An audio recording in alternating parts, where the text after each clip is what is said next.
All right, what is up, everyone? Good morning and good afternoon to those in the East Coast or Central, wherever you're watching from. Welcome to Afterglow. We're going to be starting here with some doubles. We got some pretty big names out here in Colorado for the first time. Yeah, I mean, tell us about some of the talent we're going to be having out here today. Sure. So between our top 32 seeds, we got at least 11 states represented. So if you are looking for some global smash, then we absolutely have you covered here.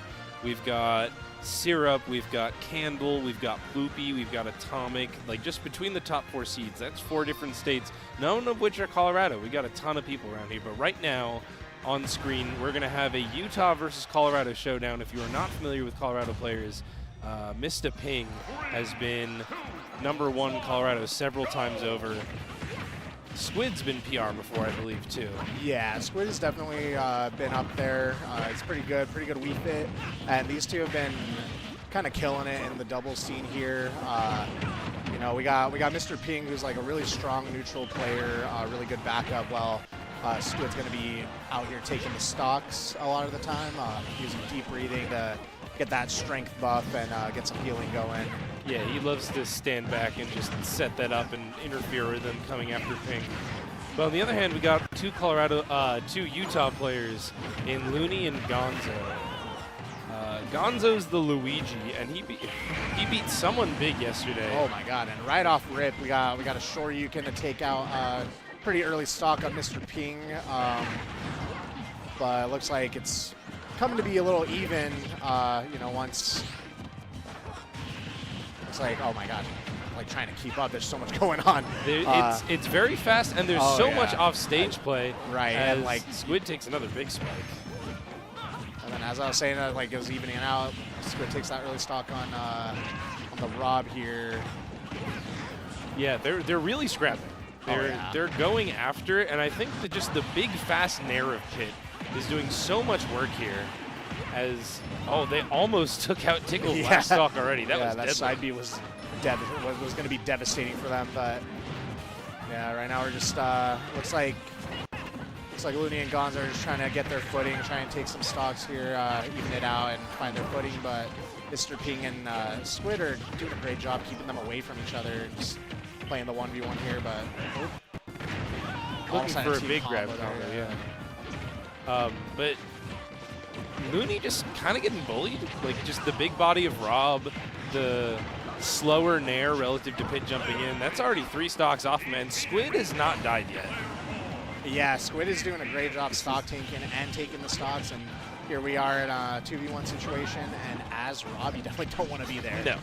5 stocks to 1 in a 2v1 when you're just that big of a character to combo. Right, and like... Yeah, look how much they chase off stage, too. Oh, yeah. Neither of them don't really have to take much commitment off stage. Pit with the multiple jumps, and Wii Fit having one of the best recoveries. Yeah. It's going to be really hard, but Looney's taking center stage and is doing a great job. There goes the stock on Mr. Ping, but wow. Okay, no, I was going to say, get a spike. that was something. Yeah. I'm trying to pull up yesterday's bracket because I know that was huge for Gonzo. Going out first because he got his stock taken.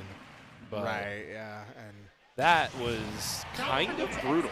Yeah, it was looking pretty dominant for Mr. Ping and Squid there. Squid doing a great job holding on to his stocks and taking out some of the early stocks using deep breathing. And especially just abusing the recovery of Luigi and Rob sometimes as well, because Rob can be pretty vulnerable depending on how far someone can go off stage and edge guard him. But yeah, well, let's see how Gonzo and Looney can switch things up. And Gonzo beat Beck 99. That was the big win yesterday. That was like one of the bigger upsets of the tournament. Gotcha. That was very highly rated Bayonetta from SoCal. Right. But right now, I think just the doubles experience of Ping and Squid. I mean, these two are people who play a ton together. I don't know the Utah scene nearly as well, but they look very in sync. They were like setting up a bunch of grab combos. Maybe the blue team just didn't really have the chance because they were just in disadvantage so much that they could just never start that. But right. And like I definitely saw the synergy sometimes in the previous match. Gonzo getting some pretty good stocks with the up B. But yeah, it just seems like they can't get their momentum going. Mistah Ping and Squid just doing a great job keeping them away. And that's like the third or fourth up B that Gonzo's already tried to hit. Yeah. And getting they're kind just of unlucky on the not hitbox there. Yeah. Oh, but he finally hits one on his unfortunate, teammate. yeah. That's not what you want to see. And he gets spiked. This is already an early lead for yellow team. Yeah, it's Squid just kind of wailing on them, getting some big damage. Yeah, look at these teams. Oh, I love that too. I thought they were going to start ping-ponging Luigi, and Squid was like, actually, I'm going to make you think that, and I'm just going to go after Gonzo instead. Yeah. Oh, That's no, the misfiring way misfire off. on the wrong direction. Ooh, Oh, but Mistah Ping Ping's SD? Mistah Ping just got greedy there. Yeah, I think he might have lost track of his pit jumps. Yeah, maybe.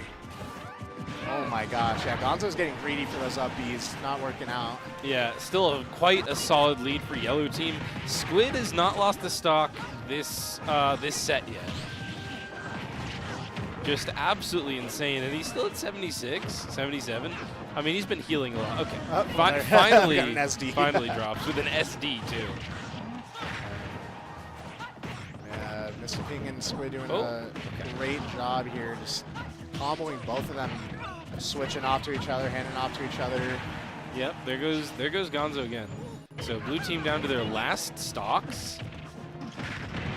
It's gonna take something crazy to make this one back right now, and that's it. Jesus. We got one more stock left. This is one of the fastest opening matches I've ever gotten to commentate. Yeah, this is Yeah. brutal. Jeez.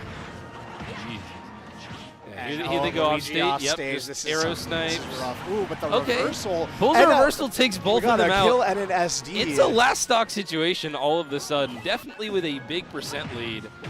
Oh my god. Oh my okay. god. That's going to do it. All right.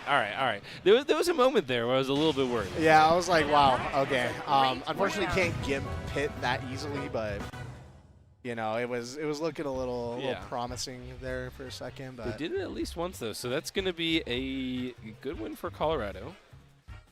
I do not know who's up next, but I think if we're going to talk about this bracket, it is probably time to talk about how the first seeds DQ'd. Yeah, Syrup and Syrup and Atomic, Syrup who and are Atomic. like two very good players. Atomic winning doubles the last time he came down to a big Colorado tournament. I mean, those two were like the team to beat, and that kind of leaves this tournament wide open. We've got a whole bunch of other like high-seeded teams, but Right. before then it was like, oh my gosh, who's gonna possibly take down Syrup and Atomic?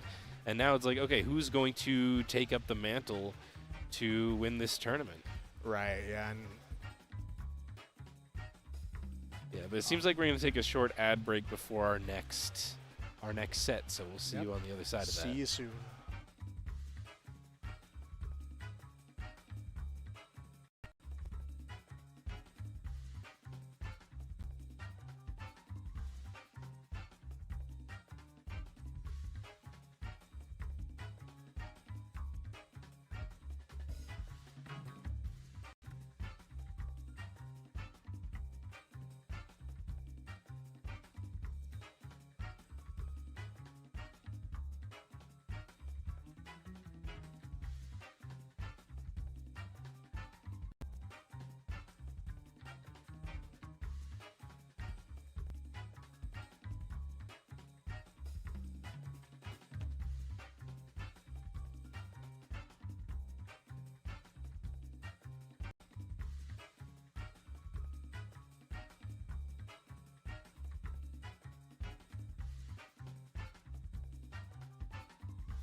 And we are back.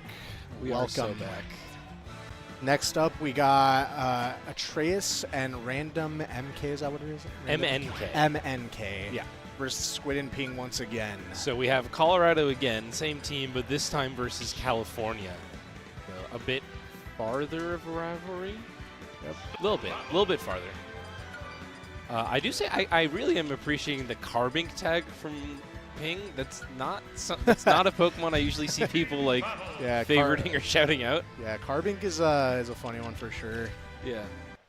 But Atreus, obviously very good Palutena player. I'm pretty sure he's like top 50 North America. Oh, okay. Or something like that. Random, also California. New face to me. Right. Yeah. I couldn't tell you what character we'll be seeing here, but you know, looks like they're thinking. Looks like they're working it out in their brain. Did he go? He might have gone Sephiroth at the Glow yesterday, I think. Oh, okay. If I'm remembering correctly, I might not be. And even if he did, Sephiroth, not the doubles character of all time. Yeah, definitely not. Especially not with Palutena. No. I'm a huge. I'm Palutena main. I think she's amazing in doubles. I think she's one of the best doubles characters. No. Okay, maybe he's just gonna stick it out with the main. We'll see how that one goes. Ping and Squid love to play off stage. Sephiroth's kind of a weird character to bully because you mess up once and you're taking huge Octoslash damage. But if you don't mess up, he is very bullyable. So we'll see how this goes. Yeah. All right. Game 1 going to PS2, the classic, of course. Right off the bat, we got Random doing some good damage, but now we're on the ledge. This is always where things go a little, where stuff start going left, you know. Yeah, they love to do some bullying on the ledge. Now, as a Palutena player, okay. The trade. Not sure if that's worth it, but you know, we'll see how the other two play it out. Pretty even so far. Normally, Squid holds onto his stocks a lot longer though, but Big F Smash to take a little bit of a lead for Colorado. I was gonna say I've watched a lot of Atreus as a Palu main. Right. He's very aggressive. Yeah, I'm definitely seeing that here. Getting a lot of. Oh my God! Is that gonna be an early stock? Not quite. But what a combo! As they still cannot take off Atreus' first stock. Okay, Squid finding a little ledge trap with F Smash Soccer Ball. This is a good chance to pull out some combo damage right here. A quick 50 on Atreus already. Ooh, but good spacing on Random to get that back air in, take that stock. Not getting the up smash in that row confirmed though. Very, very close. Real quick, do we think it's Atreus or Atreus? I mean, Atreus just makes the most sense to me. I think that's what I'm saying. Yeah. Okay. I haven't actually played God of War. I'm not sure how they pronounce it in that game. All right, I've also not played God of War. I might be a Greek mythology LARPer, you know. But we're not knowers. we're Nintendo boys, you know. All right. Is. Oh wow! Trey's just sitting there watching his boy just get absolutely murked, wrecked, you know. Yeah. Okay, but yeah, we're evening out the stocks here. Trey's still holding on to their second stock. Yeah, it's been the same exact slight lead for red team, basically all set, where Atreus is just like the last one to die. Right. Which is exactly what you want when your partner is Sephiroth, because he's going to be so light that you kind of need to be the stock tank. Yeah, and like, you know, if you want that stock lead, you end up getting the benefit of having Sephiroth with the wing a little earlier, so. That is true. He's playing with wing right now. He's just kind of spacing back and letting Atreus play on ledge right there. Right. As Ping, okay, he stepped in to stop Ping from getting a big like down air, up air. Yeah, that looks like we're just resetting back to neutral here. Yeah. And Atreus in the disadvantage though. Is he at 174? Yeah, 174. Good. I would love to live to 174, and he takes the stock with a huge rage boosted up smash. Later. Yeah, that'll do it. Wow. Okay, so it was like really close the whole time, and then Squid and Ping just could not close out those final stocks. So yeah, Atreus is just doing a good job playing around their ranges and just getting a bunch of chip damage. Really is like, you know, just like a nair here and there. Yeah. While Random would go in and get some extra damage and even the stock, just with Sephiroth's range and damage output. Which is just kind of what Palu does. Like, right, it's a bit weird to cheese her. She can always play in and kind of give Sephiroth the time for spacing. So a composition I wasn't really sure about. We were like, oh, Sephiroth doubles. No, that was pretty good.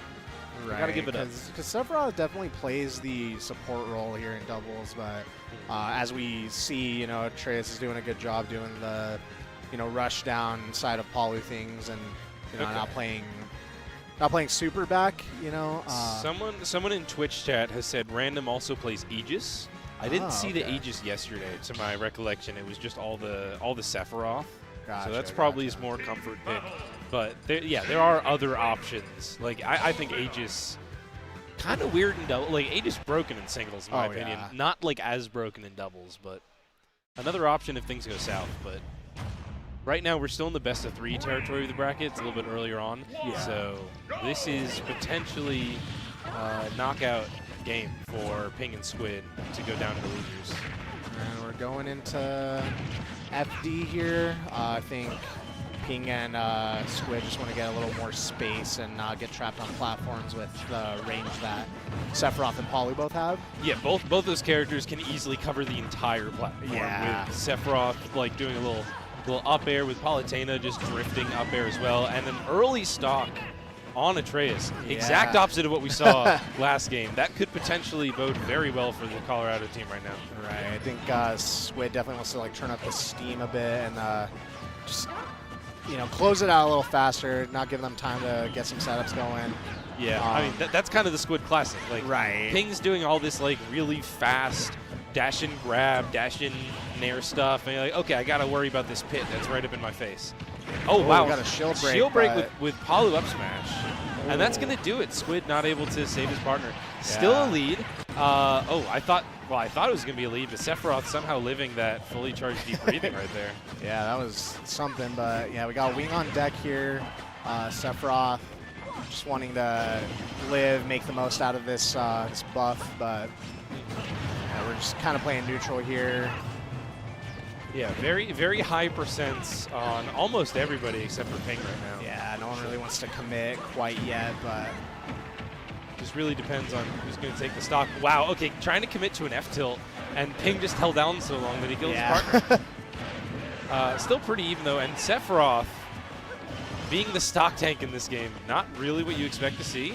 But now with Wing and that mobility, if you cannot kill Sephiroth quickly, this could start getting real out of hand. Just look at those like fast fall forward airs, just spacing yellow team out. Right, and both players on red team here are just doing a good job, just playing patient, just trying to like, you know, find their way in now that yellow team's kind of picked up the speed a bit. But yeah, Random doing a great job just spacing out and just like trying to close out the stocks as quick as he can with the Wing active. But unfortunately, Wing is gone now that Ping's lost that stock. Yeah, so still holding on to the stock lead though. It did exactly what you wanted it to. Right. And here comes a ledge trap on Squid. He does make it back, but nope, there he goes. Finally dying to pit dash attack from center stage at 170. Yellow team sitting with 2 stocks, while red team with 3. Percents are pretty even across the board, so let's see how yellow team works with it. I think they really need a quick stock on Atreus right now to kind of like X-factor their way back in. Right. Getting Ping kind of helping out the team combo a little bit there. Let's see what we got. Okay, we're racking up some percent. Yeah, Squid's just kind of sitting back, playing the zoning game a bit while Ping just, you know, plays off of his projectiles and all that. Ooh, but that was a good really nice spike there. But Atreus has like just been holding center stage for the past like minute and a half or so, just kind of battering them back. So they found the stock while that was happening. But Atreus looks like he's really comfortable right now, just kind of found his footing. That being said, very high percent, and if Colorado can pick up the stock first, then that gives them their opening for a little 2v1 here. Right. Oh, wow. What a trap. Explosive Flame, up smash, up air, and that's going to do it for Squid. So Ping. Oh, wow. That's it. Yeah, Palu back here just going to eat right through that up air, not give Ping the chance to even try and get back to stage there, unfortunately. But, yep, that's 2-0 for Atreus and Random, the SoCal team. Yeah, so as seeded, but a pretty good fight from Squid and Ping. Yeah, they were definitely doing a better job in that second game there. I think they definitely figured out that the high tempo is the way to go, but they just couldn't close it out in time, unfortunately. Not quite. It kept coming very close, and then just when it came to killing, they were just staying a little bit behind. So that is half of our top 4 seeds decide right now.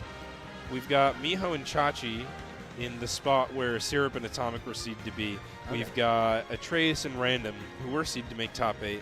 And then we're waiting on FD Beastly. Yeah, so we've got FD Beastly and Spinda Fizz fighting for spots. So that's Texas, California versus New Mexico. Yeah, New Mexico. And then it looks like we'll be getting Candle and Temporary Plan versus Bubbs and Lido, which I think might be 4 different states. Candle is Wisconsin. Bubbs is Connecticut. Lido is Texas? Yeah, I believe so. I'm not sure about Temporary Plan, actually, but that's kind of the benefit of tuning into this tournament. Utah, maybe, for Temporary Plan? Yes, he is Utah. He's like number 2 or 3 in Utah. Oh, okay, so we He's do got that guy. Utah Yeah. rep. So that's kind of the benefit of tuning into Afterglow. Biggest tournament in North America this weekend, and we have got people from across the board. We've got East Coast, we've got West Coast, we've got North, we've got South. Everyone traveling down here to Denver to make their mark. Yeah, we're going to have an exciting bracket here. Double is already showing to be filled with some insane competition. People have been, you know, playing their hearts out here, and I'm definitely looking forward to see how singles plays out. Someone is asking for Chachi on stream. Since they're in winner's semis, we will probably get Chachi on stream. I would assume you're going to get what you want. Yeah. Pretty solid chance. I mean, Miho and Chachi are doing pretty If not good out here, then there is also a secondary stream on CO Smash. So if you want to see more doubles, that's where FD Beastly versus Spinda and Fizz is on right now, is on our secondary stream at CO Smash. But obviously, you can stick around here because we're about to get some great gaming. Got Candles Almar. Temporary Plan, I believe, is Trainer. Yeah, PT. Lido is Texas. And Bubbs, Lido's Cloud, I think. Yeah. And Cloud. Bubbs is Lucas. So if we get those, that's like 3 kind of weird doubles characters and then Cloud. Yeah. And I mean, as a Lucas player myself, I can definitely attest to Lucas being really strong in doubles, but you got to have a really strong, strong partner to play around. Oh, no, I was wrong. Lido's the Wii Fit. Oh, Lido's Wii Fit. I was mixing him up. Okay, we were looking at Scrublio earlier, and he was the Cloud. Lido is Wii Fit. Yeah, I was totally wrong. Lucas Wii Fit is actually a really strong team. Lucas can definitely stock tank in that, team comp. Wii Fit can charge up the Sun Salutation and heal up about 20% like each time for Lucas. And, as long as both of them are doing a good job of avoiding each other's projectiles, like, it can be pretty hard to get in the first place. Which seems doable, because Wii Fit's kind of arcs up, and Lucas is just straight. So if you're kind of hanging back and camping, you can kind of send them over each other. But if you're talking about zone-breaking characters, Squirtle's fast, he's mobile, he's short, so he can kind of go under a lot of projectiles. Right. And then, obviously, Olimar and Ivysaur can also both just start throwing stuff back at each other. So we'll see what blue team wants to do. Although it's really not a camp game coming out from yellow team right now. We are scrapping. Big Charizard F smash. Oh, yeah. Yeah, right off the bat, both teams just kind of going in, just getting some damage on. But, oh, no. Yeah, we got an big unfortunate SD from Lido. Yeah, Lido with the unfortunate SD, but, ooh, and then we got an SD on the other side, too, but. We got almost everyone's down, and that Charizard is not healthy right now. So this is a very quick game. We were talking about camping options, but nope, we are down 3 stocks in less than a minute. Charizard's kind of hard to kill, though. Like that could be the X factor here. In terms of weight, Charizard is much heavier than any of these characters. Oh, yeah, definitely. And also the kill power on that character is absurd. Like, yeah. But so is Lucas Fair. So is Lucas Forder. That will something. do it. Got a nice team combo for blue team here. Get a little extra damage. And yeah, Lucas, a lot of the game plan is definitely going to be getting Lucas off stage because, take or the just stock kill as him well. from Yeah. center stage, yeah. But I didn't even see was that like a purple F smash? Yeah, it was purple back air actually. Purple back air, taking yeah. the stock about like 100. Yeah, like 100 from not even like fully the edge. That is a big swing. Candle culture in full effect right now. Although the lineup not looking so hot, I will say. He's got like a red and he's got a red and a blue. Yeah, I mean, never mind. Yeah, I was like, the purple's back. They can get some damage going there, but yeah. Another. Oh, Bubbs almost taking 2 kills really fast, and they have Olimar off stage. Where but Lucas off stage can be a little rough as well, but Lido doing a good job letting Bubbs get back to center stage, but yeah, now we're kind of resetting back to neutral, but Lido taking that stock with the Sun Salutation. Big Sun Salutation. So that is a stock lead from Yellow Team. They started down, but they pulled this back. The tough part is they are both very high percent, and if they die real fast, then they might be in a 2v1 pretty quickly. Barely hanging on Lido with that purple backer. Wii Fit is surprisingly heavy. We've had a lot of Wii Fit on this stream. Yeah, Bubbs right. taking the stock. So if they go to a 2v1, it will likely be Bubbs against the world here. Yeah. But Lido's still holding on, even gets to heal a little bit. So hopefully they can avoid that. Almost find the stock of Charizard there. That's kind of the goal. And that'll do it. So, but we're trading stocks, and now we got a 1v1 here. We got Lucas versus Olimar. Let's see how this goes. One has to wonder how much Lucas practice Candle would have. Obviously, I think Olimar the much more common character of these two. Right. But it can be a pretty tough matchup for Lucas, especially once we got the Fire Pikmin out. Those go. Can you throw the Fire Pikmin and it'll break PK Fire and latch onto Lucas? Yeah, it can go through or it'll just straight stop. All the Pikmin will stop the PK Fire. And then, just the range that Olimar has can definitely stop Lucas from getting some Zairs in, or, kind of got to rely a little on Fair. Yeah, but even then, he's looking for him. And Fair, like a Fair by ledge will kill us. He gets up smash, but it's not the purple, so he's still holding on. We're in a last hit situation, but Candle has been all over him. Like, I don't know the last time. Okay, Bubbs finally finding a hit. And that's kind of Lucas thing, though. You can kind of mash on shield a little bit. Olimar's out of shield not that fast. Right, but finds a little delayed back air. Yeah, a little timing mix up there to get the purple back air.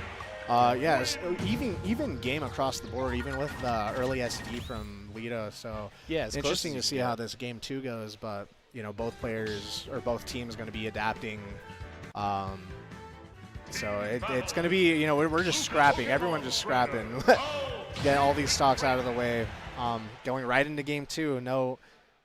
No filler here. Yeah, no need to wait. They know how close they were. Right. Lido and Bubbs, and they don't even feel like they need a stage difference. Right. It's just stay back on the battlefield. Got to take it a little bit closer here, but quick combo on Bubbs. Yeah, right off the bat, just like separating them. Blue team taking center stage.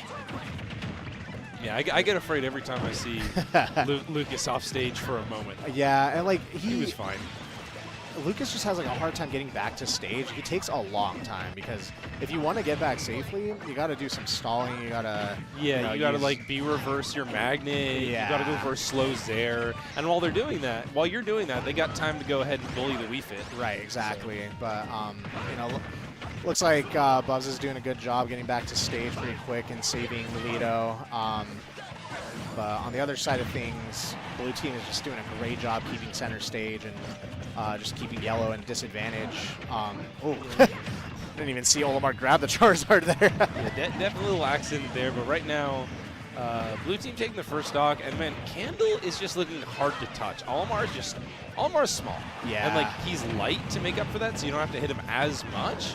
But you have to find the hits in just a big chaotic doubles match. Wow, that actually did KO Charizard. Not gonna lie, I thought he was too heavy. Right. And Lido with a big drop zone down air. So somehow Yellow team just like really quickly took the lead again. Big purple up smash is not quite gonna do it though. Again, you're talking about Wii Fit's got shocking amounts of heft. I was like, Wii Fit also really good at reversals, They're thin, but like it's all muscle mass, with all that yoga. So like they're dense. Oh, and the soccer ball almost edge guarding Bubbs right there. Somehow like sneaking through both blue team. Lido's finally going to drop his first stock. The yellow team's staying alive, staying in it, which is exactly what you need to do after you lose game 1 in the best of 3. Is you need to come out swinging. Right. They still are. Yeah, blue team's doing a good, just really staying back now. Olimar just impossible to hit right now, and I think in this exact character matchup, Olimar is really hard to get in on when both Lucas and Weefit just want to get like a projectile in to close the gap. But the Pigmen are just going to eat it, you know, whether it's the medicine ball or just PK fire or something like that.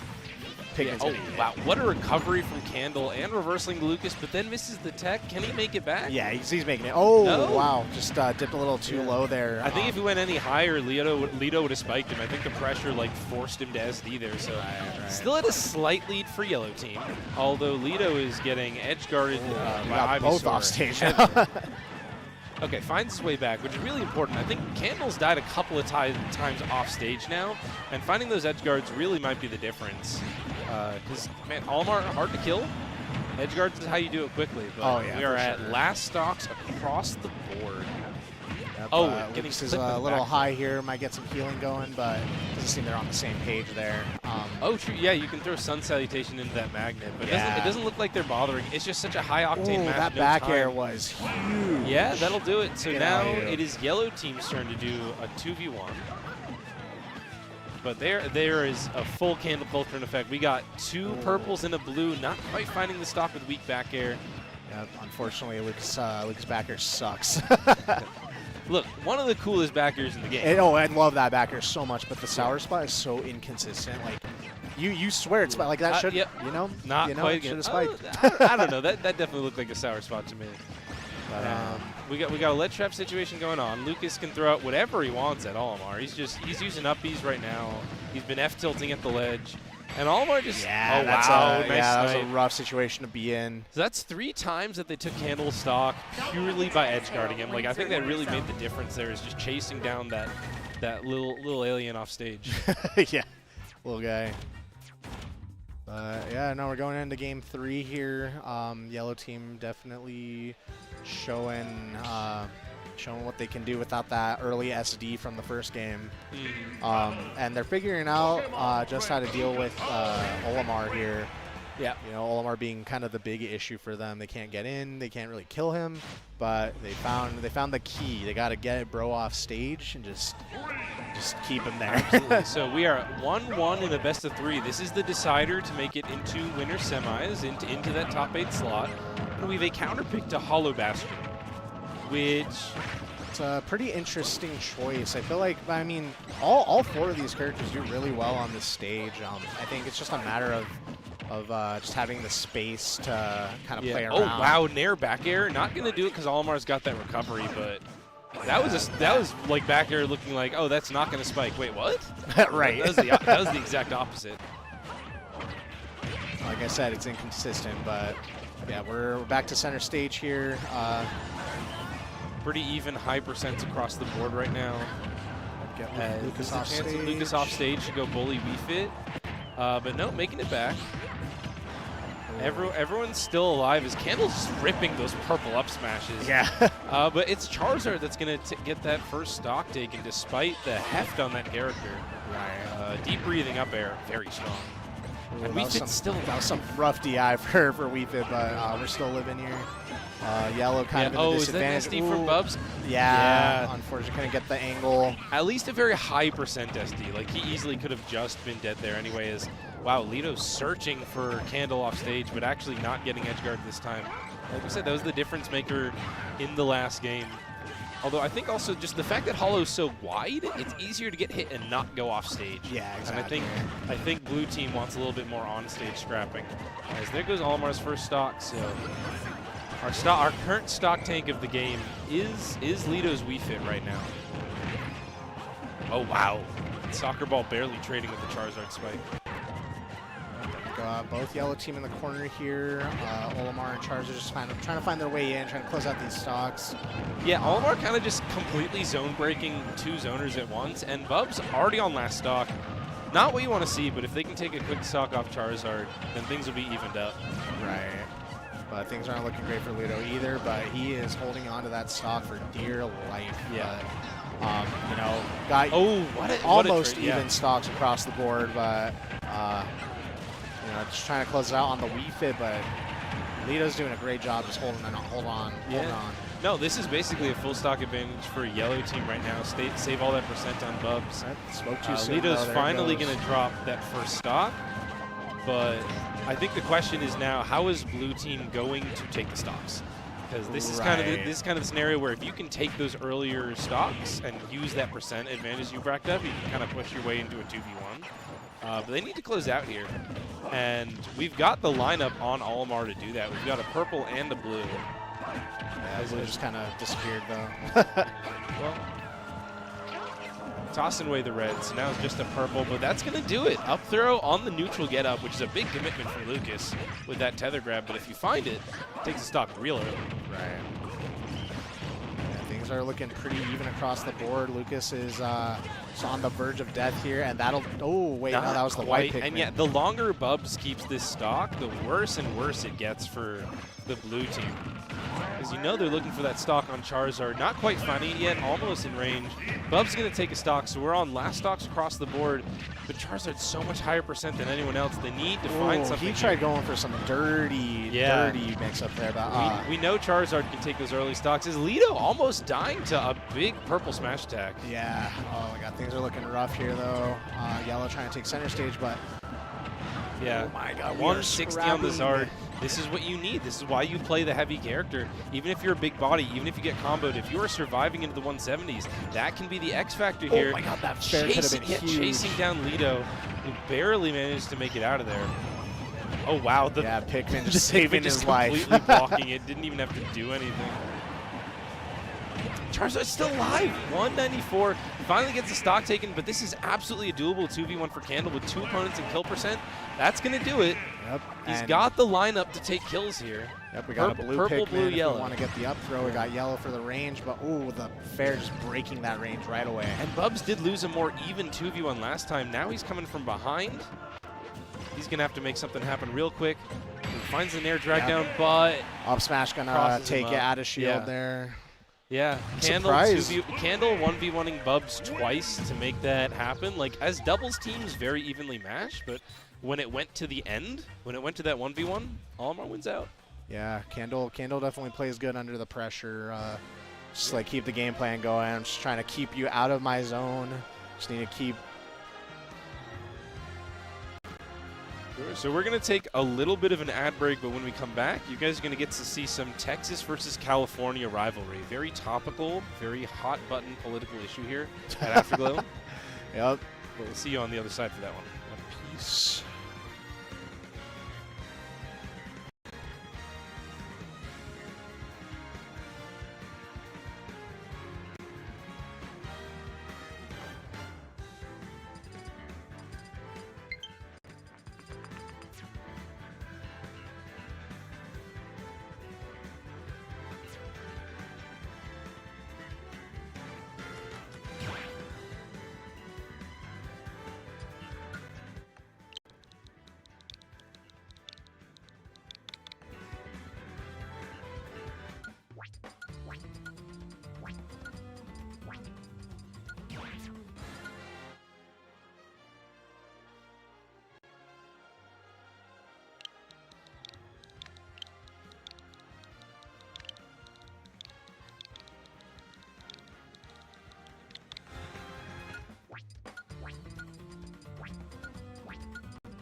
We're back.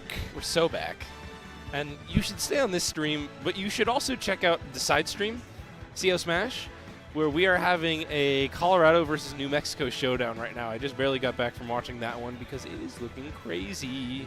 Yep, there's going to be sets, good sets all around, you know. Yeah, but right now we got winners semis, FD Beastly versus Atreus, RandumMNK, California versus Texas. Oh, they're not going double Diddy Kong. I wanted to see the double Diddy Kong. I just noticed Random's actually rocking a new tag, the MLM tag for Pride Month. Shout out to Pride Month. Anyway, going into this game one right off the bat on PS2, the classic, of course. Yeah. Now Kazuya, really weird double. Oh yeah. It's so much harder to get your big combos, but if your teammate distracts the other person for like just a moment, and you hit some big electric wind godfist stuff, you can really just kind of go to town on the other person. Right. But also just so combo. Yeah, and it looks like that's the game plan already. I mean, it's like Diddy's just trying to get one of them out there, get the other one to just get killed, you know? Yeah, that'll be Beastly on the Diddy, even though FD is like a dual main with Diddy, I believe. Yeah, Diddy. Early stocks with the with F throw and up smash, almost doing two, but Kazi a bit heavier. Very bullyable off stage though. Atreus going for that back air, not quite finding it. But like as Palu, you want Kazuya off stage and you want to just try to go to town. Like your counter will kill him for up being at like 90. Oh yeah, for sure. And I mean, his recoveries, like, you know, the hitbox on that's like pretty huge. So I mean, Kazuya can definitely just stall up on stage and just get like the super late up B. But he can't do the side B or the neutral B there. That's super laggy. Trey is very willing to just go out there and back air him. Yeah, so like, you a can't very do that aggressive start. And once again, random Sephiroth as the lightest character is just being the stock tank. Right, and I mean, you know, he's doing a great job. You know, when you're the stock tank at Sephiroth, you get that wing super early, and you can abuse the heck out of it. Yeah, that's what you want to see. We see like every time he gets that wing, he just kind of starts spamming those fast fall aerials, and like, how do you get in on my gigantic district? Like my quick nair once you get too close. Right. Okay, they do manage to take the stock there. Yeah, Diddy back air, fast, strong. You can't really do a whole lot about it on ledge, but nope. Those are your taxes. Yeah. Those are taxes. You know, frees you from prison, where Diddy should be. You know. Absolutely. But yeah, closing out that stock. We got 3 stocks each on the board, but Kazuya got some damage going. Oh, but gonna get the rage drive, even it out a little bit, just a little bit. Yeah, this is just a really lovely way to get a ton of percent really quickly on that stock tank in Sephiroth. Right. We've got Kazuya off stage again. You know Atreus is looking to shark, but he does get caught by the neutral B that time. What I'm seeing is like they want to keep Kazuya off stage because he does take a while to get back. You know, his air mobility is not super great, and he does have to go for the up B if he wants to get to ledge safely. Yeah, we were talking about that last match. When you're slow, that's just an opportunity to go bully the other person. Right. Those explosive flames doing some work though, almost killing his teammate before taking out FD. This is Atreus. And we just got the 2 1v1s going on each side of the stage here. Some hot nooch. Yep. Beastly finding that banana up smash, exactly what you want to be seeing. Yep, and Random not wanting to do the 2v1, so we got the 2v2 back again. 2 players fundamentally at 0, other 2 about kill percent, so let's see who can take the first one and get this 2v1 situation going. Yeah, you know you're looking for that, although Atreus is really getting bullied right now, just kicked around for 54%. Oh, yeah. I will say Kazuya in a 2v1 sounds very scary because you cannot like let a single electric happen or you're probably just dead. Yeah, right. Like other 2v1s, maybe you have a chance to get out. Kazuya, I feel like you're just dead. So this will be a big opportunity, and it is red team who gets to start the 2v1. Kazuya at much lower percent has a lot of kill moves, but also very bullyable. So this is going to be a big make or break moment for the red team. Right, and I imagine Kazuya has a pretty hard time to get in on Sephiroth, but as I say that, they're just going to take it and actually give him. Can't make it back. So this is now just a 1v1, very close percents, all things considered, but Kazuya gets so much more electric, kill power. but not going to get the kill confirmed. Yeah, man, it's just a tech on platform. That's a big missed opportunity. as Atreus is just dancing around that range. Yep, don't get electric. Whip punish the electric. That's the Kazuya game plan, of course. Reads the roll with the back air, and we are in a bad state as Kazuya, but not impossible. We have the rage drive. We can close it out. Rage drive will absolutely kill here. Right. And barely managed to get around that forward air. Now Kazuya is the one kind of ledge trapping, but Atreus warping his way back in, and you just have to be scared of everything. Nothing from Palu aside from a random smash attack is going to kill quite yet. Oh, down air to up air. Down what air, the heck? up air. Really nice little two-piece. Yeah, that was good stuff from Atreus, just like finding the raw down air to confirm into the kill. Yeah, I'd love to see. We're in top 8 now. I believe that makes it best of 5? Or are we best of 3? We're going to get confirmation on that real quick, because that is a big difference in how much pressure. 5? No best of 5. We're still best of 3. Oh, we're just going to stay best of 3 for all doubles. That's so fair, because we have so many people here today. Okay, well, you know, game 2 here, we got Atreus and Random on game point. Let's see, we're going right into it, right off the bat with the scrapping. Yep, no stage adaptations. Honestly, it just looks like the same scrapping game plan. They did take it very close. Like, as close as you can get that last game. So, don't need huge adjustment to be winning this. As yeah, it looks we like got a couple both 2v1s. teams, yeah, both teams here just like both teams here just like to keep it as the 2 1v1s happening on other sides of the stage, just respecting each other's space. Yeah, there's a lot of bullying you can do. Is that going to be it? Can Kazuya make it back from there? Yeah, Can still make it back from there. Saw the air dodge. I thought Atreus might have sniped the jump, but FD very wisely saving his recovery. Wise FD. I've got to say, when it comes to the 1v1s, I really feel like Beastly is consistently just bullying the other two. Diddy Kong is pretty good into both Palu and Sephiroth. Oh, for sure. I feel like the scraps are doing a lot more for the red team right now. When it's all mixed up, Diddy's moves aren't that huge, so it's kind of hard to hit 2 people at once. Right. So I think that's why they're opting for that game plan here, and just not letting red team get any 2v1s going. Yeah, but really nice little ledge trapping from Atreus. Now it's Kazuya coming back on, using the Armor of Rage Drive to try to sneak through, but there it goes. No more Rage Drive for you. Tried to grab, too bad. On the other side, we do got Wing on now, so gonna see Random do some big damage, do some get some early kills, but ooh, Kazuya going for the I don't remember what that move's called. The kick you in the back. The special grab thingamajig. Yeah. I was also very impressed by him F-tilting straight through Gates of Heck. Gates of Heck, that's right. Gonna take that stock off Kazuya. Ooh, but the up smash gonna take Diddy's stock as well. That's dying real fast for Beastly. So we have a slight lead for red team. Not that large though, and there goes Palu. So it is back to even across the board. Once again, Sephiroth just stock taking much better than much heavier characters. Right. Okay, another Gates of Hell to toss Atreus off stage. They almost had Gates of Hell straight into down air, which would be crazy. Yeah. What do you even do disgusting, about that? Right? It already sends out the worst angle possible, but then you just get gimped. Yeah. GGs.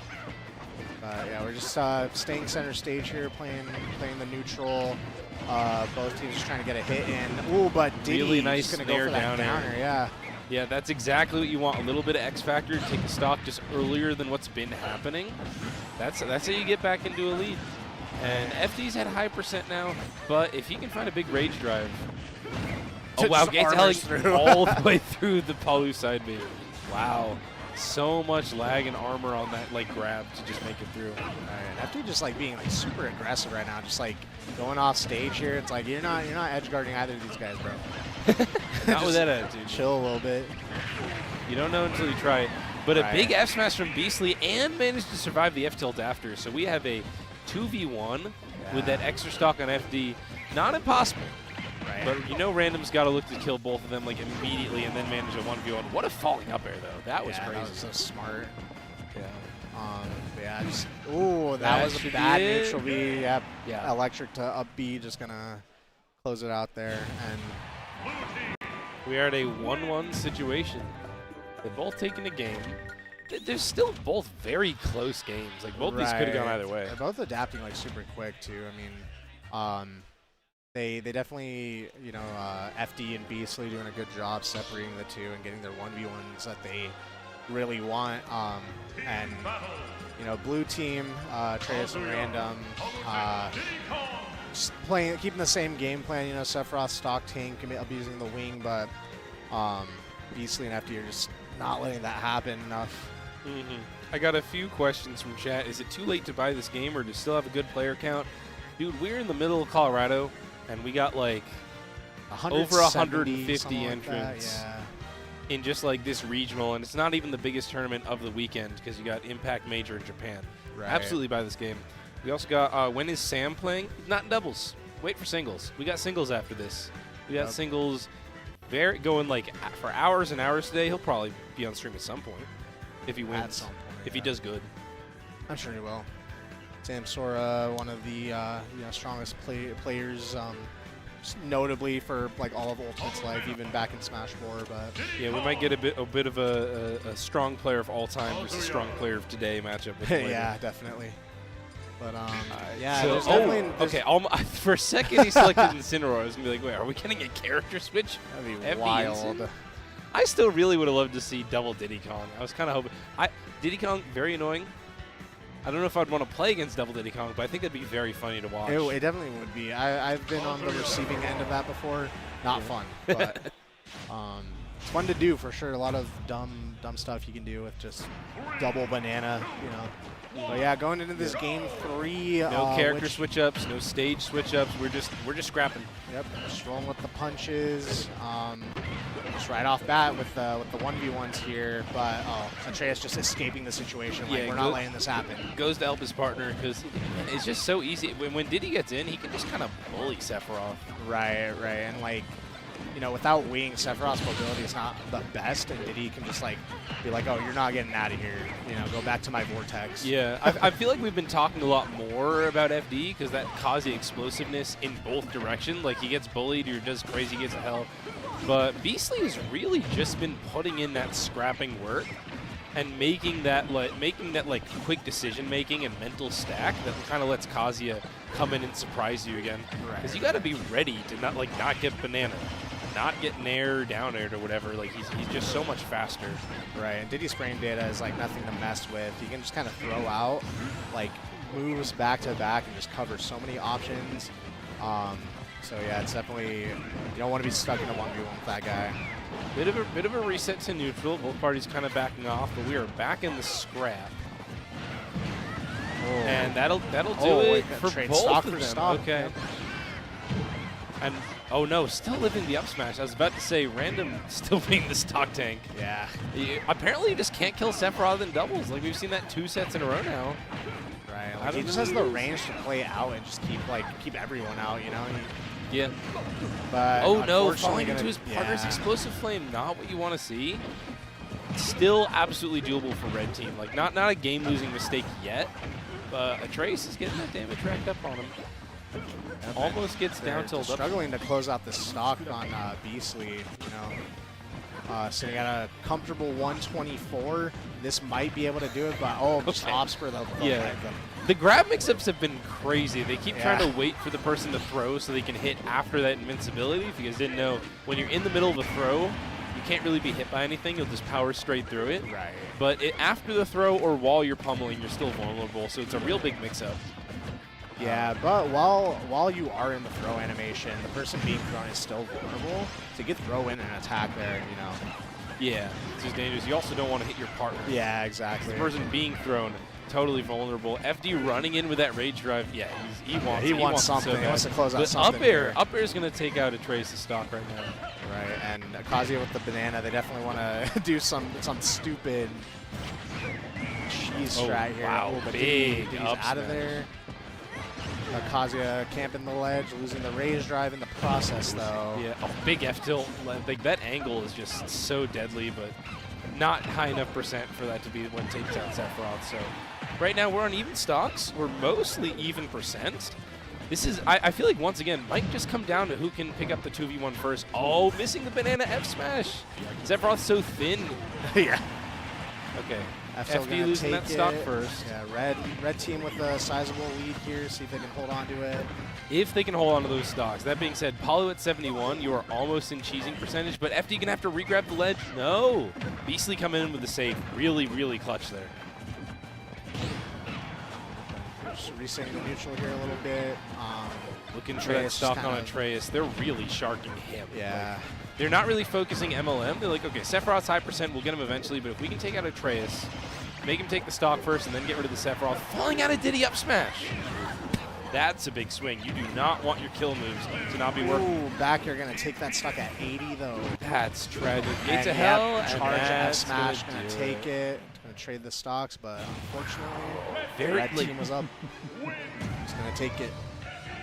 That'll do it. So many like tiny interactions there. If they'd just gone slightly differently, we could have seen a victory for the Texas team. Right. But that is going to be California in Winners Finals. Yep. And yeah, that was a really close set. Both teams playing really well around each other's game plan, but I think Random and Atreus just did a good job figuring out, like, oh, these guys want us to be separated. Let's not do that. Yeah, so I believe Loser's going to stay on side stream, and it looks like next we're going to have the other side of Winners Semis after a little bit of a break, but then we will tell you all about what is coming up. Yep. So we'll see y'all then for Winners Finals.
Battle.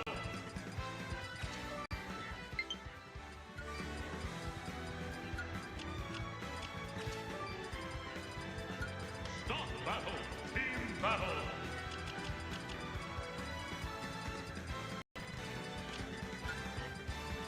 Oh!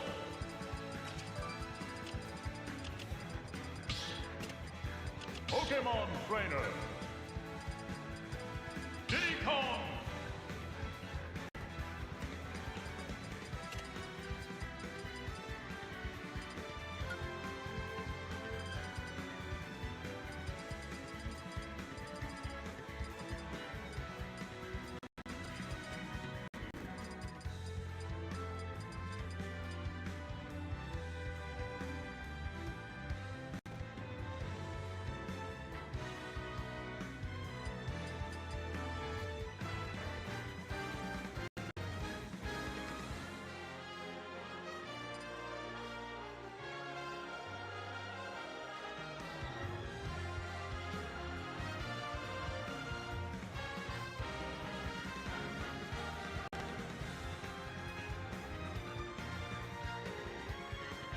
Welcome back.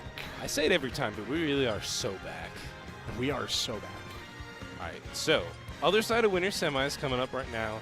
That is going to be Miho and Chachi versus Candle and Temporary Plan. We've seen Candle and Temporary Plan on stream before, but Miho and Chachi, I believe, are the only people to make it to Winners Semis not seeded there, fighting through the Atomic Syrup DQ and also two separate premier Colorado teams in Nisai and 3 Fast and Yazin Milk God. This is going to be a fun one. Yeah, Jesus. What are they doing? Playing with their Miis. Maybe they haven't been told they can start yet, so they're just Miiing it up. Yeah, I was like, that. Now they know. Now they know. Oh my god, it's Aang with a flower. They're not doing this, right? I guess they are. There's no way that this is a button check. I refuse to believe it. Is this game one? Are we doing this? We might be doing this. No, Okay. No, they said, no, this is stupid. They're just having some fun. Honestly, that would be very fun. Yep. And I just want to make acknowledgement to Miho's tag here, Reg for Sandia. Sandia Showdown, pretty cool regional out in New Mexico, happening late August. I've been there myself a couple times, would highly recommend. Shoutouts to New Mexico.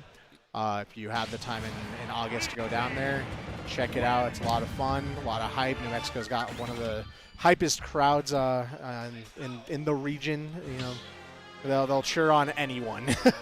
Yeah, if you guys are not familiar with the regional scene around like the east-west Southwest, part, it's not yeah. quite Midwest, but like the eastern part of western U.S. States like Colorado and Wyoming and New Mexico really starting to like build because we all come out and support each other. That's why you get all these crazy different players who all show up to Denver to make some stuff happen. Okay, these are the characters that we would be expecting from these guys. Yep. All right, so PS2, of course, game one. Let's go. Yeah, been a lot of PS2. I do believe Candle and Temporary Plan have been more willing to switch off though, so we'll see about that later in the set. Yeah. So we've seen those two. We've seen how they play together. Candle loves to be like real aggressive with the Olimar, and Temporary Plan like goes to Charizard very fast and tries to stock tank. But we have not seen Miho and Chachi on stream yet. Diddy and Steve, some characters with a lot of kill power, can come in very aggressively, or can kind of hold back and just like camp behind walls and bananas and stuff. Right, but unfortunately, Diddy's going to be getting the early Gimp here. Same with Chachi. Yeah, big early lead from blue team. So Yellow's Ooh, gonna, or the Green's gonna footstool, find how to but- take stocks. Not quite gonna do it. Steve's got that recovery, but just dominant both center stage holding and 1v1ing on display from Temporary Plan and Candle. Right, they're not letting them in. They're doing a great job just keeping them out, keeping center stage. But we got some offstage gameplay going here. But Miho getting a little greedy, trying to go for an early spike stock, and letting blue team take center stage. And we got an insane edgeguard coming in. See if Miho can make it back to stage. Trying to go for the edgeguard, but oh. Wow. Yeah, Candle was just ready for it, just getting the reversal up smash. Big stocks taken right now. I do think it's worth pointing out, Candle, at least like when he was very active, notably good into Steve. Oh, yeah. Like he was one of the people who beat Prime Akala when he was #1 in the world. I think Yeah. he took like one set off Akala and had another really close one. So very dangerous person for Chachi to be fighting. Chachi, very good Steve from New Mexico. But Yeah. Candle knows that matchup, and that could be a big difference maker in like just getting around Steve's wacky doubles gameplay. At the moment, we got Chachi with some diamonds, but not too sure if it'll matter here. Oh, well, we did get an early Gimp. Can't quite save his teammate either, but we are still 4 stocks to 1. Candle not dying. Yeah. Lightest character on the screen when it's not Squirtle, still staying alive.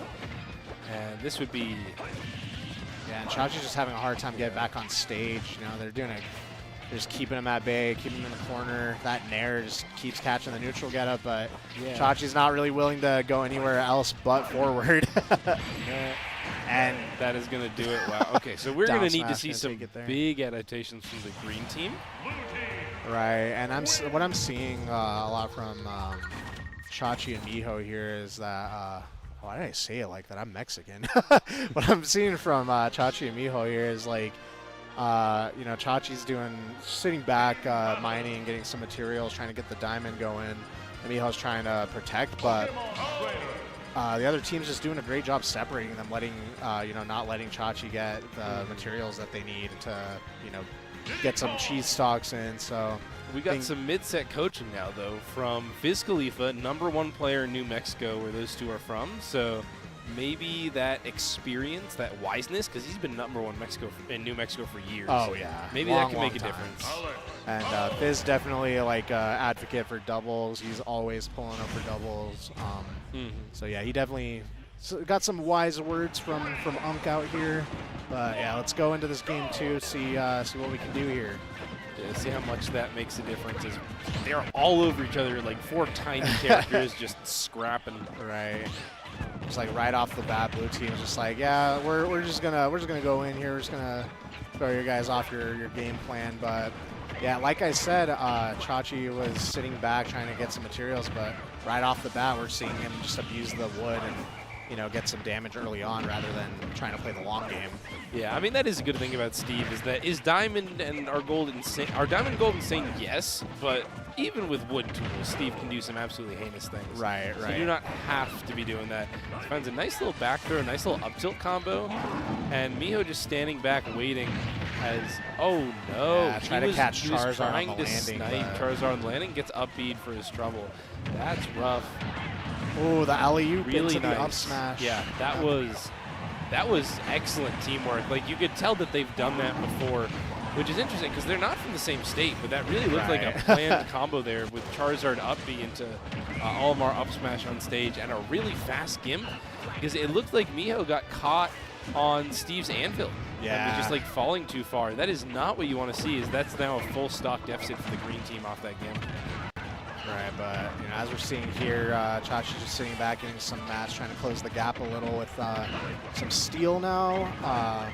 You know, hoping to get the diamond to close the gap a little bit more. But you know, Miho's doing his best, but gonna get down throw up B, no. take the stock early at 100. Yeah, it looks like they're not even going to stock share. They would like to see the Steve 2v1 as the game plan. Oh. But it is 4 stocks to 1 right now.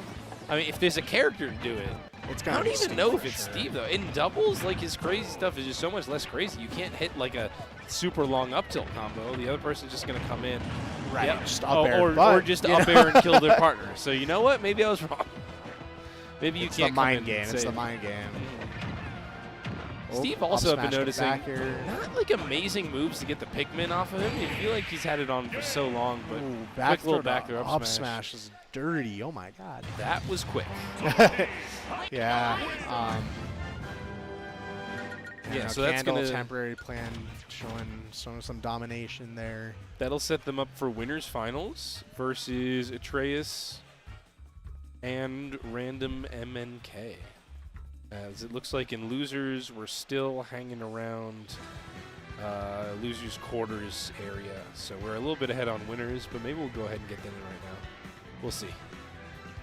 It's gonna wait and see. Everyone appreciate the Ivysaur.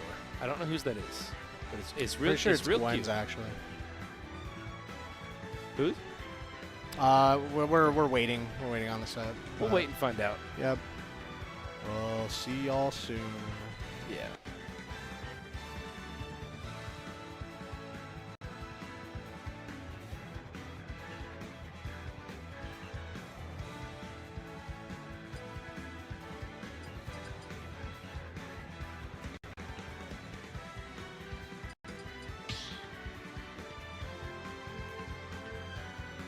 Team battle. The Sword Fighter.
battle. B-roller, B-roller, B-roller, B-roller.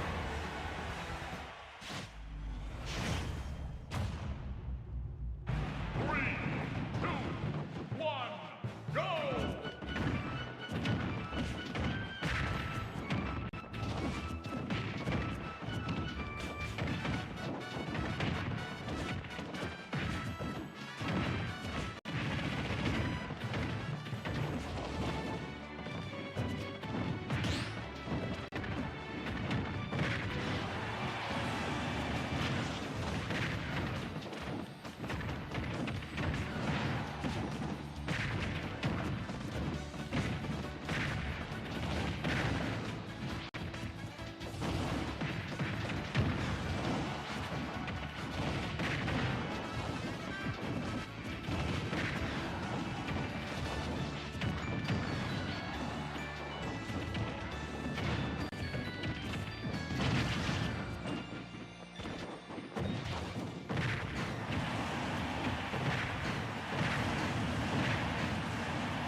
Battle.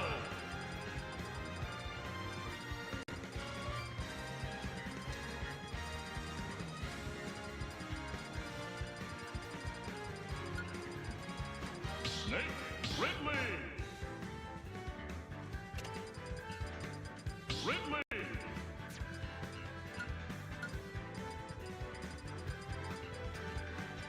Ridley. Ridley.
battle.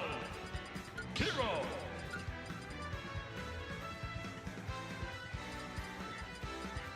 Min Min. Min Min.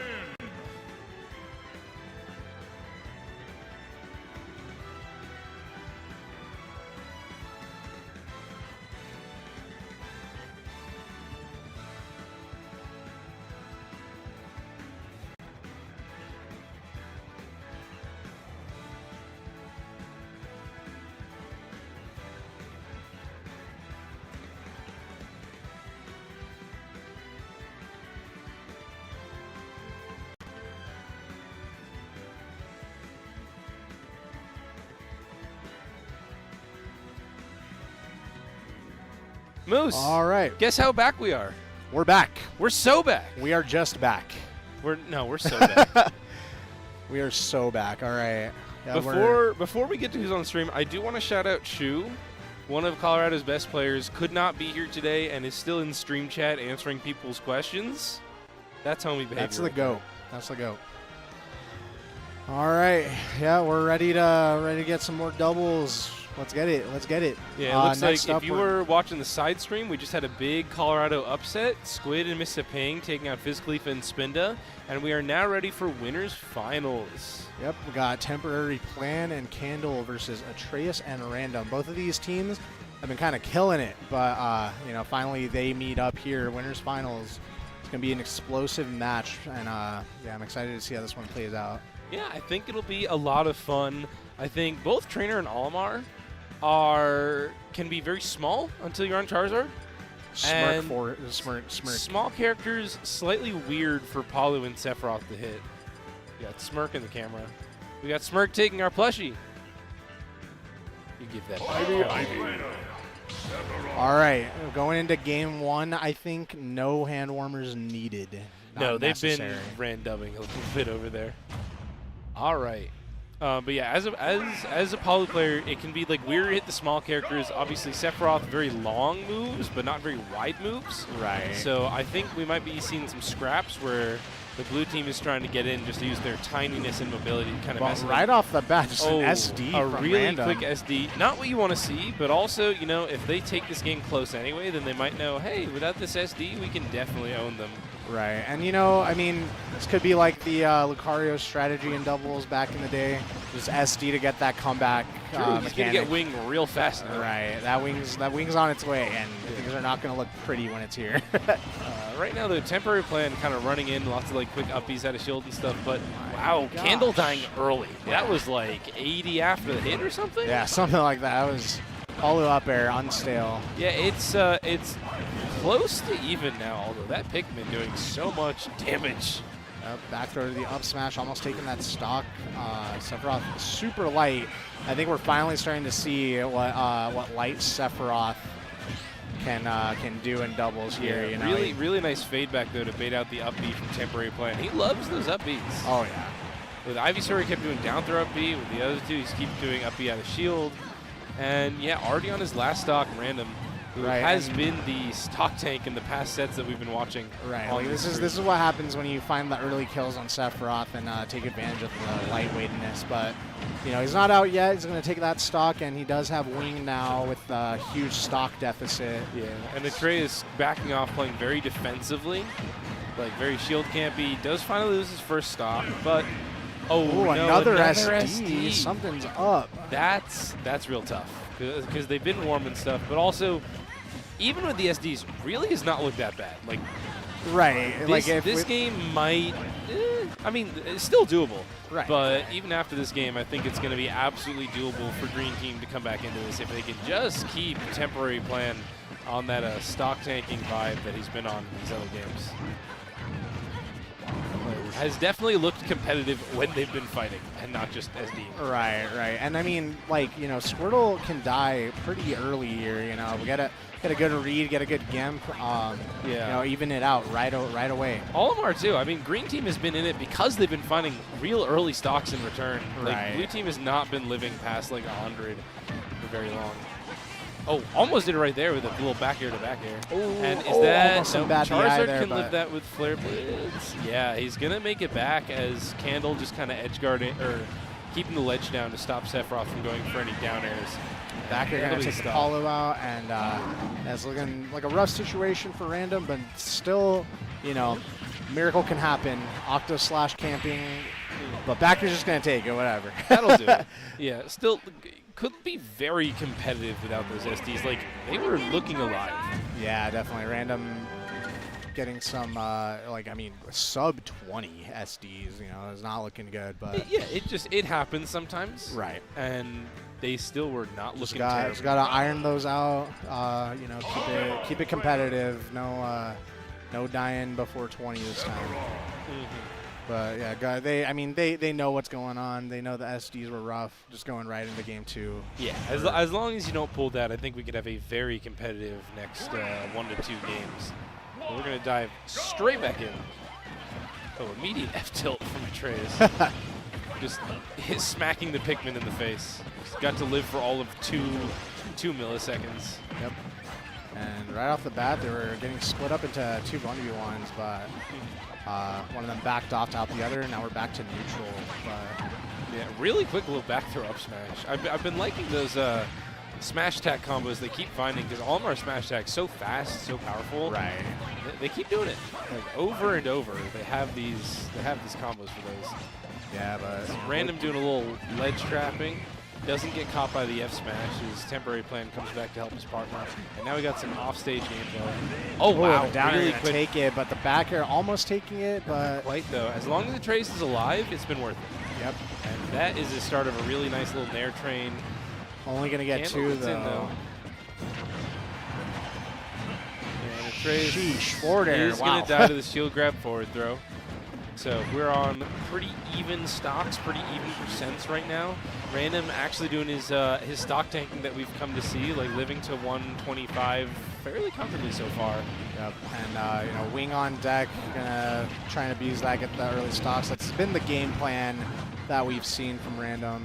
But, let's see if nope, gonna stall out, quite not get edge hit by the guard, Octo Slash. But F-tilt gonna take it there, And another Paulo stock up on air. Random. That is a solid lead for the green team right now. Even if they drop those high percent stocks, things are looking way better than last game. Right, and you know this is what happens when Sephiroth doesn't die before 20%. Like, Yeah. he's a menace. Back throw gonna take it.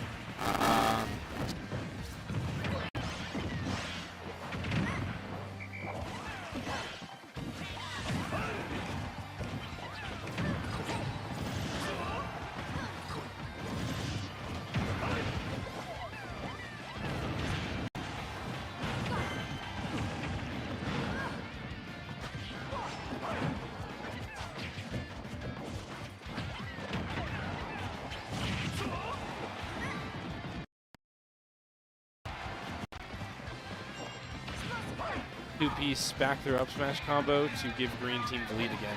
Yeah, I think we're looking roughly even. Up smash almost killing his own teammate. Almost, but not quite, which is exactly what you need. Get him out of that situation. Don't actually kill him. Ooh, down air. That'll do it, though. Yeah, just out of range on that up air. So we're going to have a quick little 2v1 right now. Definitely doable. We've seen Candle win those situations before. I think he had to 2v1 it, like, for briefly in the Lido Bubbs match. Oh, no. Hitting his partner with the neutral beam. Right, and And with killing the with the up B. Octo Slash, kind of evening it out a little bit. We gotta. It's getting closer, but that is going to be a really And quick there's the little up combo. air. Okay, so once Random start keeping those stocks, things really change it up. And I will say, for how like small it is, like Almar and Squirtle is, not really having a hard time hitting them. Yeah, no, for sure. I think what Candle and Temporary Plan are trying to do is stay grounded so that they don't get like clipped by the really good moves on Sephiroth and Palutena. Yeah. But you know, they do want to jump. They do want to get up and in there to, you know, stop whatever nefarious acts, you know, the Palutena and Sephiroth want to do. So got it's strong just, aerials, but yeah. Palu Rising Nair does not pick up either Squirtle or Olimar, and I don't know that Sephiroth Rising Nair does either.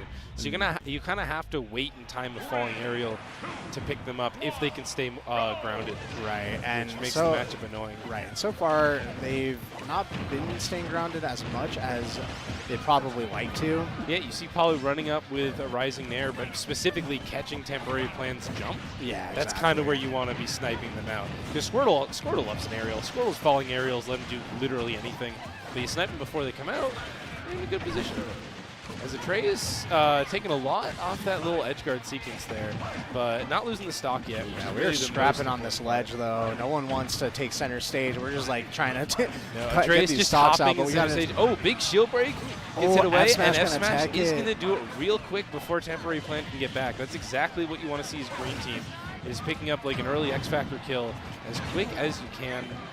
Right, because these guys are light. They're small. They are going to die before 80, you know, if you get a good read on them. But Random dropping the stock. So was that a blue up throw? Yeah, it was blue up throw for sure. Yeah. So fairly even around so far. Oh, what? I have no idea what just happened there with that flare blitz off stage. Yeah, Sephiroth's up B has some iframes right there at the startup, so just whiffed the flare blitz. Yeah, that was strange looking. Temporary Plan right now, the one to take out.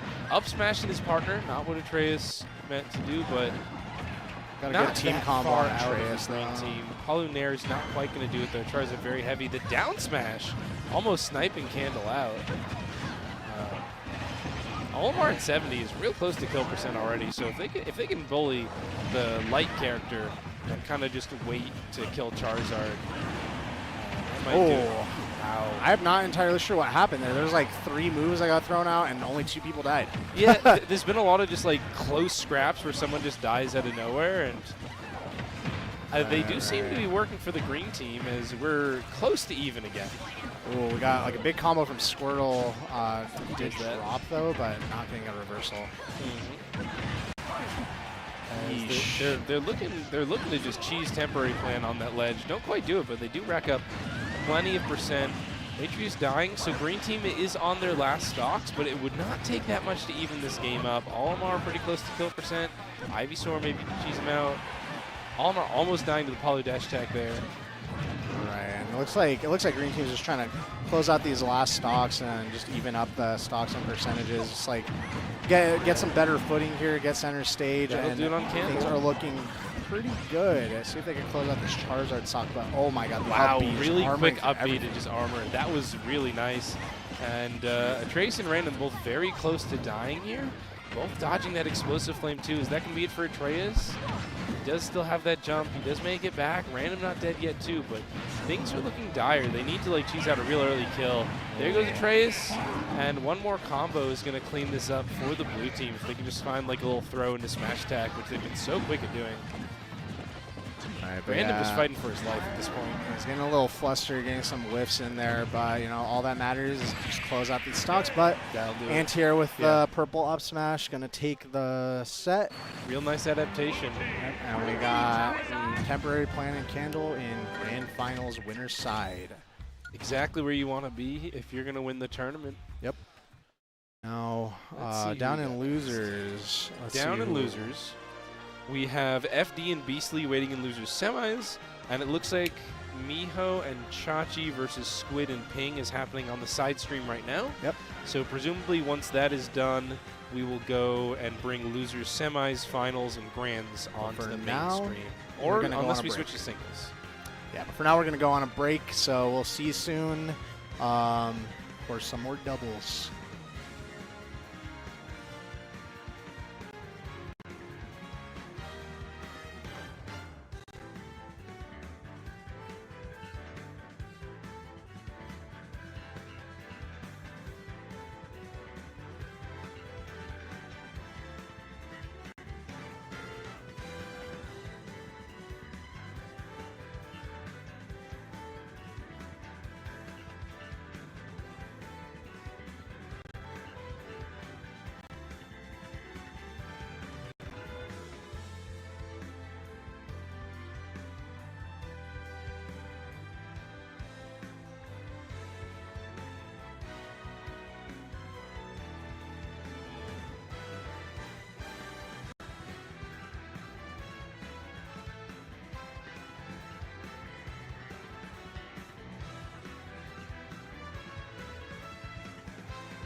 Welcome back.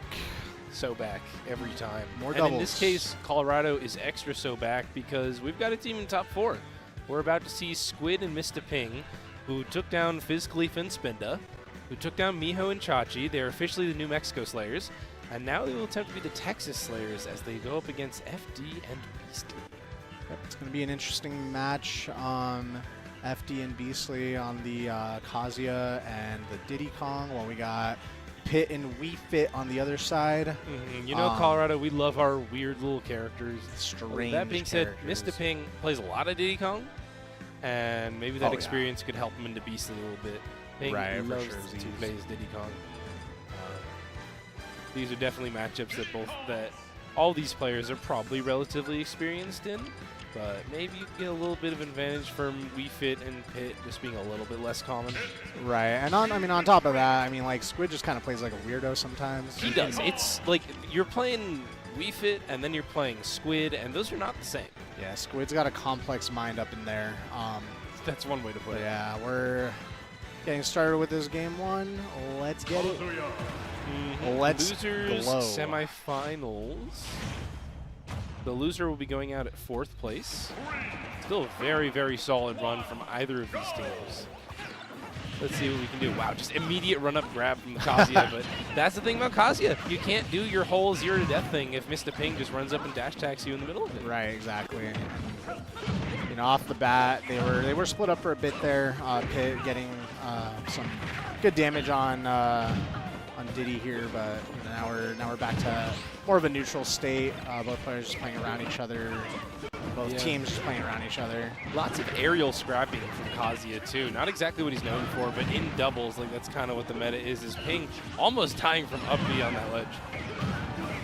Oh my God! But Diddy just getting the alley-oop up there. Sure. Just get that early stock off Fit. Quick rage drive. Oh wow. Okay.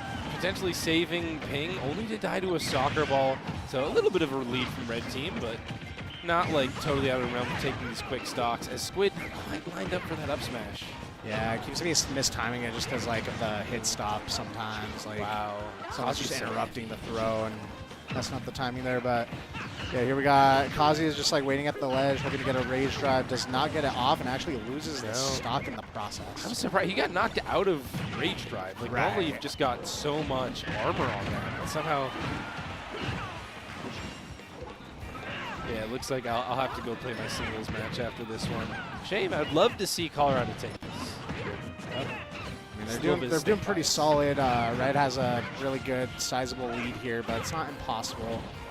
We think could take some early stocks off Kazuya maybe, but yeah, they haven't really found any big like G's. Like they Mistah Ping and Squid, always looking for some early spikes. Right.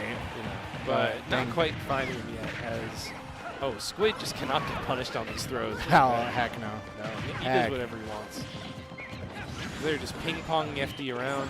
That is going to be the stock, though. Yeah, the sun salutation to add salt to the wound. But last stocks for yellow team before Beastly's even lost one. This is looking a little bit tough. Yeah.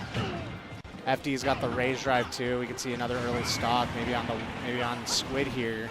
Yeah, we saw how even this was looking. Didn't look too bad, and then somehow red team not dying. Yeah, they just could not find a way to close it out, and just Beastly doing a great job holding on to that first stock. Still hasn't taken much damage on the second stock, but you know, slowly but surely, Mistah Ping and Squid are taking them stocks, but Squid losing his last one, and we're down to a 2v1, 3 stocks to 1. Things are not looking great, but also not impossible. Electrocuting his partner, and down air barely whiffing there, unfortunately. So we'll have a quick caster change as I go play singles, but hold it down. Hold it down for me. Yep, I'll still be here. Yeah, shouts to MZ. Good luck in your bracket. Yeah, we're gonna get the swap going here.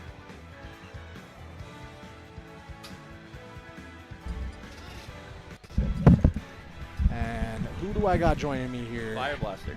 Nice to meet you, Fire Blaster. I'm Moose. Nice. Been a hype tournament so far. Doubles is doing the Smasher Classic, pushing everything back like always. Of course.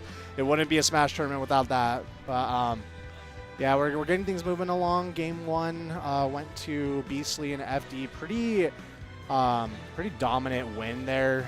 So you know, we see Mr. Ping and Squid talking it out, trying to figure out what they can switch up to hopefully, you know, take it to a game 3. Yeah, that's the thing when they're trying to get such a big tournament. You know, best of 3, not so many setups with this many people. You know, best of 3 is the way they need to go. Right. But yeah, going into this game 2, FD and Beastly are on game point, and we're on Town and City. You're gonna see some early stocks, I feel like, off the side. All these characters love killing off the side. Yeah, and I like Town and City for the yellow team because, you know, with Squid's ability for deep breathing and, you know, the opportunities, like you said, to take them off the sides was such a great opportunity for the yellow team. I think this is a great counter pick for them. Right, for sure. And right off the bat, we're seeing an early stock from Mistah Ping, just getting that sweet spot backer on at 50%. Kazuya dying that early is such a good thing, especially with all the abilities of the combos and the killing so early themselves. Them dying that early is just something crazy to see. Oh, yeah.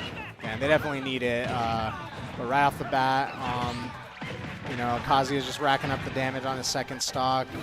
Beastly holding on to his still. But going to close it out there on the pit. Yeah, this has been a big change-up from what I'd seen from Game 1 from Team Colorado. You know, they're playing a lot more of their game, and they currently have a decent lead, minus that stock that Squid just lost. But, you know, it's still, you know, very doable for them to be able to take it to Game 3.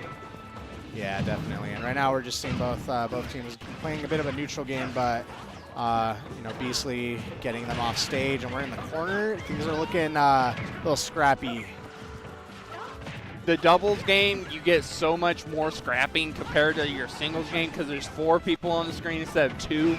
So there's more opportunity, and more opportunities is what Forward Smash is doing for Red Team, taking that stock, and now Yellow Team's lead is kind of evaporated.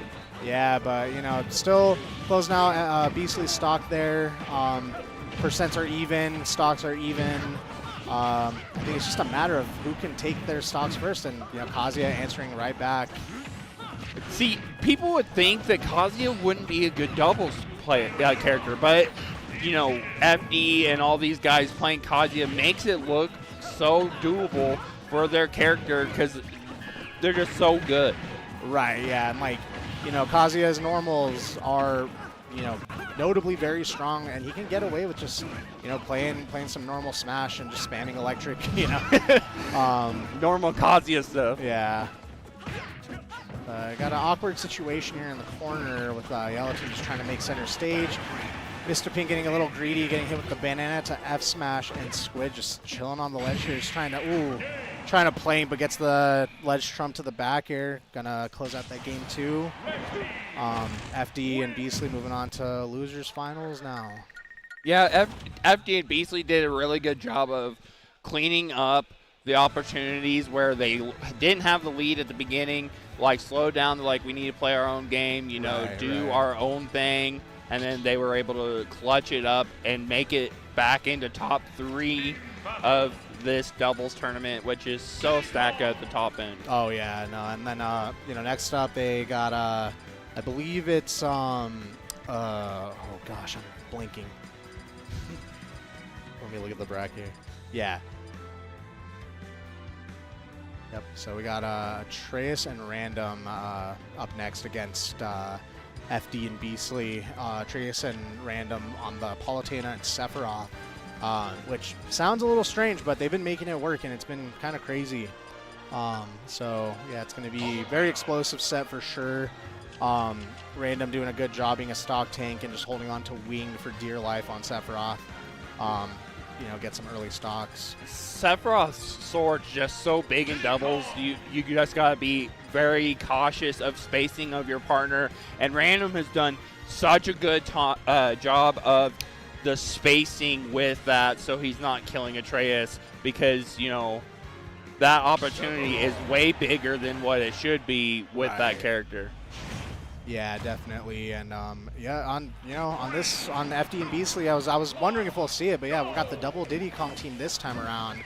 I think FD not wanting to deal with Palutena on the Kazuya, so they're trying something new this time around. See how this goes, but right off the bat, both teams are split up. Both Diddy Kongs are a bit in a disadvantage, but they've just retaken center stage here. Yeah, and I think whoever is going to win this set altogether is going to who has the better team play. Because obviously both these teams are in losers finals. They'd be here for a reason. And, you know, their team play has been great up to this point. We're going to see who has the better team play. Well, unfortunately, Diddy SD just slamming right into the side of the ledge. So that's a pretty big lead for red team, and Sephiroth with the wing. We might see some early stocks here now. Yeah, what we would like to see is, you know, the Diddy Kongs being able to clean up stocks, and there's a stock getting cleaned up for the Diddy team being able to take that random stock off of there. Yeah, and, you know, Atreus getting taken right back after that. So, you know, Team Blue got a pretty big lead here so far, trying to get some extra damage while they hold on to these stocks. And, you know, red team just playing the neutral, just trying to find an opening, but yeah, no, these monkeys are not letting that happen. They are relentless. Yeah, very much relentless pressure with the bananas, monkey flips all over the place. Feel like we're in a zoo right now with all the monkeying around going on. And you did say it yourself earlier. You said wing might be a good opportunity in this matchup for Random. It's definitely coming out now, holding on to that second stock really well. Yep, and, you know, still holding on after that F smash, luckily, but things are not looking great for Atreus on the other end there. But we got dropped ledge guard there, so now we're resetting back to neutral. And, ooh, Atreus with the knowledge to just run off there, down air, you know, he's gonna stall a little bit, try and get a safer up B. Yeah, sometimes it's not always people at home. It's not always about trying to get right back to the ledge. Sometimes you just got to be patient. And unfortunately, there was no patience in that situation. Oh my but God! Oh my goodness! Trying to save the other one, but took his life instead. And we are even in stocks and percentages. Wow, that ledge interaction there was something else. I mean, it would have been a great heat smash moment where the one barrel saves the other Diddy and being able to get back, but unfortunately that's not what we had. But right now, you know, Sephiroth has one wing on deck. You know, this is scary because he's already strong character as it is. That one wing makes him so much more palatable of a, you know, a threat. It's just scary. Right, and like right now we're just seeing him just try to play around Diddy's range. Diddy can just run in with just like so many aerials, and his range isn't anything to laugh at either, you know. That back air, that forward air, both very strong, very fast. But yeah, we're both teams playing super patient here, just trying to find an opening, just trying to close it out. Yeah, and the thing is, that, like we said, with the tournament and how we had to do best of 3, so you really need to lock up this game. Unfortunately, Atreus is locking up Random's last stock, and now Atreus have to deal with 2 Diddy Kongs. Oh, rough DI there on the back air, just going to close it out. Definitely an unfortunate team kill there on Random. I think they were doing a great job just playing the neutral, but that was just a bad explosive flame, unfortunately. But yeah, I think you know, I think both teams are playing very strong right now. I don't think we need to see too many changes, but you know, just I think Random just needs to do a better job at, you know, holding on to that wing, not losing the stock super early. I mean, Random did do a great job of that first and second stock, getting wing to last such a long time. That last stock was just very unfortunate with the team kill and dying quite early, you know. And it looks like we're Random's going Pyramithra, the switch up. You were saying itself you wanted to see Random last longer. This might be the opportunity for that. Right, and also, you know, like Diddy Kong is a small character. I mean, you know, Mithra is going to have an easier time hitting them. You know, with the multi-hits especially, it's going to be just harder pressure to deal with for them. So let's see how this will go. It'll be a lot faster pace for sure. But, you know, right off the bat, they're going for the Gimp on Mithra. But, oh, the reversal. Oh my gosh. And this is the crazy thing with that situation also is, you know, Pyra Mithra having the speed that Mithra does and just the kill ability of Mithra or Pyra, you know, is definitely one of those, like, it might be the optimal changeup. Right, but oh my gosh, the alley-oop to close out that stock, really good, but unfortunately Pyra Mithra do have one of the worst recoveries in the game, and that is a Gimp right there. So yeah, things are looking a little better for red team, but you know, I think I just want to see Random just pick up the pace a little more, close out these stocks with Pyra, and you know, Diddy just having the awareness to stop that down air into the up smash. Back throw is going to take that stock, and now Atreus being able to get a little bit closer to evening this up, but not yet. We'll try to go for a drag down there, try to get like a little Gimp going, but not going to work out. Back to center stage, but oh my god, the future sight going to Gimp Mithra. That's an unfortunate SD on Random's end, but Atreus still holding his ground, just you know, trying to keep things going, trying to not get too flustered with these SDs. Oh but no. Barrel's going to take it there. Yeah, this is the real unfortunate part of this situation right here. 2 Diddy Kongs, 4 stocks, you're down to 2. They're really going to need to patch this up if they're really wanting to try to get their chance to go back into Grands. Right, and FD and BC are having a little too much fun right now, just like barreling everything. You know, they're slow it down a little bit, trying to, you know, play it safe still because it's not over yet. Trying to play monkey games, monkey see, monkey do, and hopefully for the red team, they're not peeing all over you because, you know, they really want to try to, like I said, get to grand finals. They'll try to chance to win this. The double banana into the F smash, gonna take it. See if Atreus can make this 2v1, but it's looking rough. And that's F smash gonna take it. Unfortunately, it is 1st to 2 for losers finals here. So, yep, Atreus and Random are out at 3rd. FD and Beastly move on to grand finals.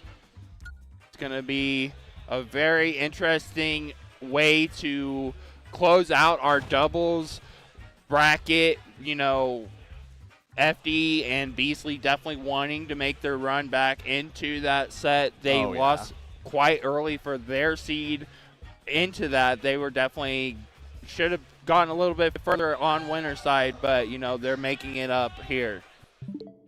Yep, and you know, they've been doing some good adaptations and losers, changing up the game plan a little bit.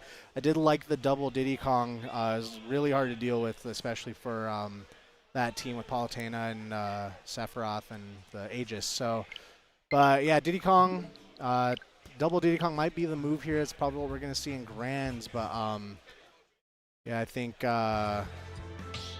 next up it's still 1st to 3 for grand finals. Yeah, and I mean we got Candle and, you know, their partner, which is Candle in their own right, such a great doubles player. Like, yeah. I don't know how many times I've seen Candle play with so many different players, and just the sheer, like, some people are really good at doubles. Oh, yeah. Some people are just really good at singles. But then there's people like Candle who, like, can adapt their play style to that doubles framing, because I've seen so many sets today alone where Candle was in a 2v1 and they clutched it. Yeah.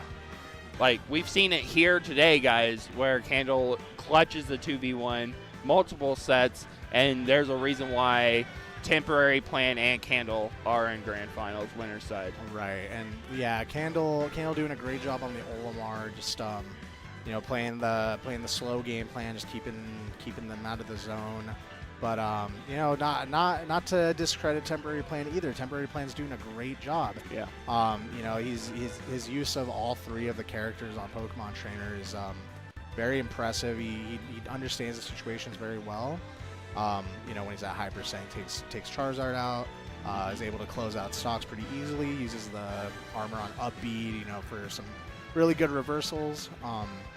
You know, Squirtle, we get to see the combos come out, we get to see the good conversions with Ivy. I've seen this guy take some stocks with all these characters. He's doing some work. Yeah, and that's the beauty of Pokemon Trainer, but it's also the curse of Pokemon Trainer is you not only have to learn one character and your 80 some characters that you have to learn matchup wise, you now have to use 3 characters and learn 3 separate people on top of that. It's just crazy how what's going on. And we appreciate everybody at home tuning in here at VGBC. You know, such a great venue here in Colorado. We do have a side stream as well. Right now we have singles. It's Poppin versus Spinda. Looks like Spinda just got done taking a game off of Poppin, so that's definitely an interesting set as well. Lots of cool different varieties we're seeing here today at this C-tier event here in Colorado. Yeah, the character spread all around, very unique. A lot of good players with very just different characters that you'll see in like any other major or regional. So, you know, Colorado pretty well known for some weird character choices, but yeah, if you want to get some singles action, go ahead and check out the side stream at Co-Smash. We're wrapping up doubles here on VGBC. Got grand finals coming up. And here we go, going into game 1, FD and Beastly versus Temporary Plan and Candle. And Candle, Temporary Plan, winner side of this set, so they have to lose twice in order to lose this bracket, which is a very comfortable position you need to have up into this point of bracket. Yeah, for sure. And, you know, it still is first to 2, even for grand finals, so, you know, it can be pretty rough to, you know, if FD and Beastly take this loser set, you know, the winners can go either way. It's you know, the momentum shift is different for a first to 2 versus first. Oh my goodness! Oh my gosh, yeah, right. I learned the other day that Monkey Flip is just so good in doubles, especially if you get the release and not the push off, because then they can get hit by so many things. Oh yeah. And you know, Kazuya just uses that to their advantage. Yeah, so many moves to just kind of throw out and get an early kill. And yeah, right there, you know, taking out the Olimar stock pretty early. But oh my God, everyone's losing their stocks right now. Jesus. We're just doing a lot of trading, a lot of scrambling. People want to win this bracket right now, and they're definitely both teams showing that they have what it takes to try to win this. All right, but at the moment, we got a SD or Gimp on Diddy on the other side there, but both teams are separated, and it looks like Blue is just kind of keeping them at bay, just trying to keep them separated so they don't get any weird conversions, you know. But that forward was not the move. That was quite scary, especially hitting on shield. Luckily, partner was there to get them out of that situation, to knock them out of the hit stun. So, like, that's the good, like I said earlier, Candle being such good at doubles, being able to see where their partner's at and be able to help them. Right, but oh my God, we're back in this situation where the team is separated, and the alley-oop into the Charizard forward are going to take Kazuya's stock. Both players at down to 1, and now PT is down to 1 as well. Might see stock taken from Olimar here as well, but good recovery. That was a great recovery. A good recovery is not even doing justice, just the time and patience to get back to the ledge so you don't get edge guarded and lose your stock, especially with this game 1, so pivotal in the best of 3 set. You don't want to lose it, and that down B is going to take that stock, and now, you know, it's last stocks, everybody is even, and we're looking to see who's going to take this very pivotal game 1. You know, Diddy is sitting at not so comfortable, 175%, but holding on for dear life, kind of playing back, letting Kazuya do his thing, but we are getting a little scrappy now. Might see stock. Then this is the scary part for the blue team, because there's the Rage Driver that's going to take the stock, and now Candle. Oh, we are even now. Oh, but the purple Pikmin up air, hard to avoid. Especially as Kazuya, you have like no mobility. Yeah, you gotta get lucky that you use your invincibility on your certain moves in order to get down, especially against Olimar.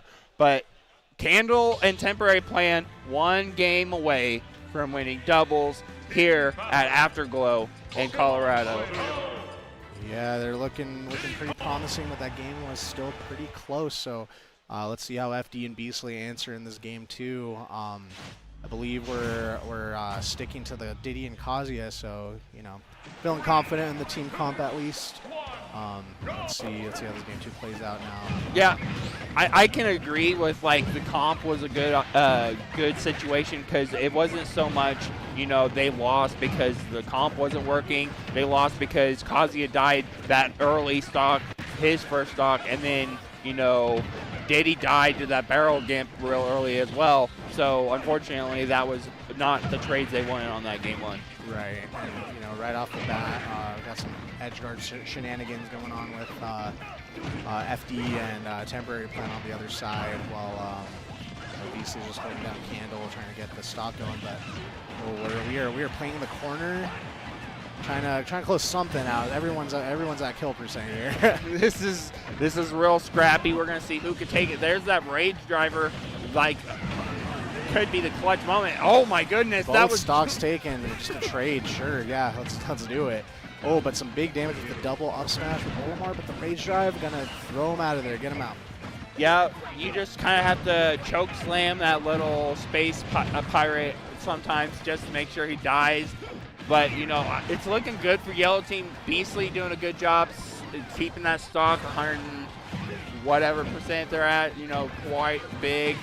Kazuya not doing so well, but hopefully they can be able to bring this back in.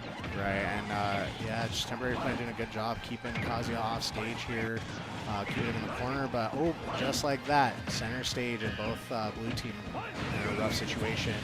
Not going to trade stocks though. The S smash whiffs on Ivysaur, so short. Ivysaur, it's short and compact, after hitting the ground, and Olimar's a little smaller than what he was, and now we're right back even stocks. Yeah, but how even can it be when Kazuya with rage can be pretty rough, That downer gonna take the stock from Ivysaur. Might see a stock from Olimar going for the high route. This is gosh, what is going on? full rage Kazuya, 186%. They really need to kill him, and there it is. And now 3 stocks to 2. Yellow having a very solid lead.